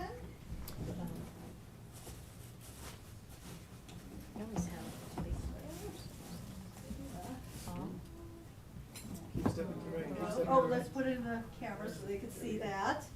And they did comment, where did they have our Longmont flag somewhere? Right up here. Oh, right over here on this side. So we might have to work to change that. I don't know if you all can see that. So we'll get that hung up somewhere too. So it's very exciting. Or we'll just make it all blue and white. So thank you for engaging me this evening. Thank you, Mayor. A lot on my mind. Okay, so now we're on to city manager report. Mayor and Council, we actually do have a quick report. Teresa was able to pull together some numbers to give you a sense on what that would look like on the options, and then you'll see it in council comms. So Teresa, if you can come up and really quick, just let them see kind of what that looks like. The adjustments, we just wanted to give you a sense real quick. Thank you, City Manager Dominguez. Mayor and Council, Teresa Malloy, Chief Financial Officer. So I wanted to provide you ahead of next week and the ordinances coming back, the two additional options that the mayor proposed this evening. So what you have up here is the sales tax and the property tax for the 50-50 split, and then what it would be for the 60-40 split, as well as the 70-30 split. Okay. Oh, here. So anyway, we just really quickly wanted to let you get some eyes on it. Teresa's spreadsheets are awesome, so it's a pretty easy adjustment for her to figure out. This will be in the packet. Just wanted to show it to you really quick. Okay. Other than that, I have no more comments. Okay, great. And now we're on to, well, we've already passed council comments. Can you, on this one, okay. Okay. More. Thank you so much, Teresa, for putting this together. A quick request / question. If in the council comm, in addition to the individual home value assessment, if we could get the rough commercial valuation as well on what the impact would be for the 4 mills, 3.25, 2.44 mills on commercial property as well. I will work on that. That for would be you. awesome. You bet. Thank you. Okay, city attorney remarks. Oh, whoops. Okay, yes. Just the same thing in the update for next week. If you're able to clarify if those different splits actually add up to the same amount projected, that would be very helpful. I can definitely add that in the council comm. I can tell you this evening, it is the same dollar amounts. Interesting. Thank you. Okay, great. Thank you. City attorney remarks. No comments, Mayor. Okay, thank you. And so, yep, we have a motion to adjourn. All those in a second. All those in favor? Aye. All those opposed? Oh, yeah. Shame, yeah. It's not after 12. Okay, we are adjourned.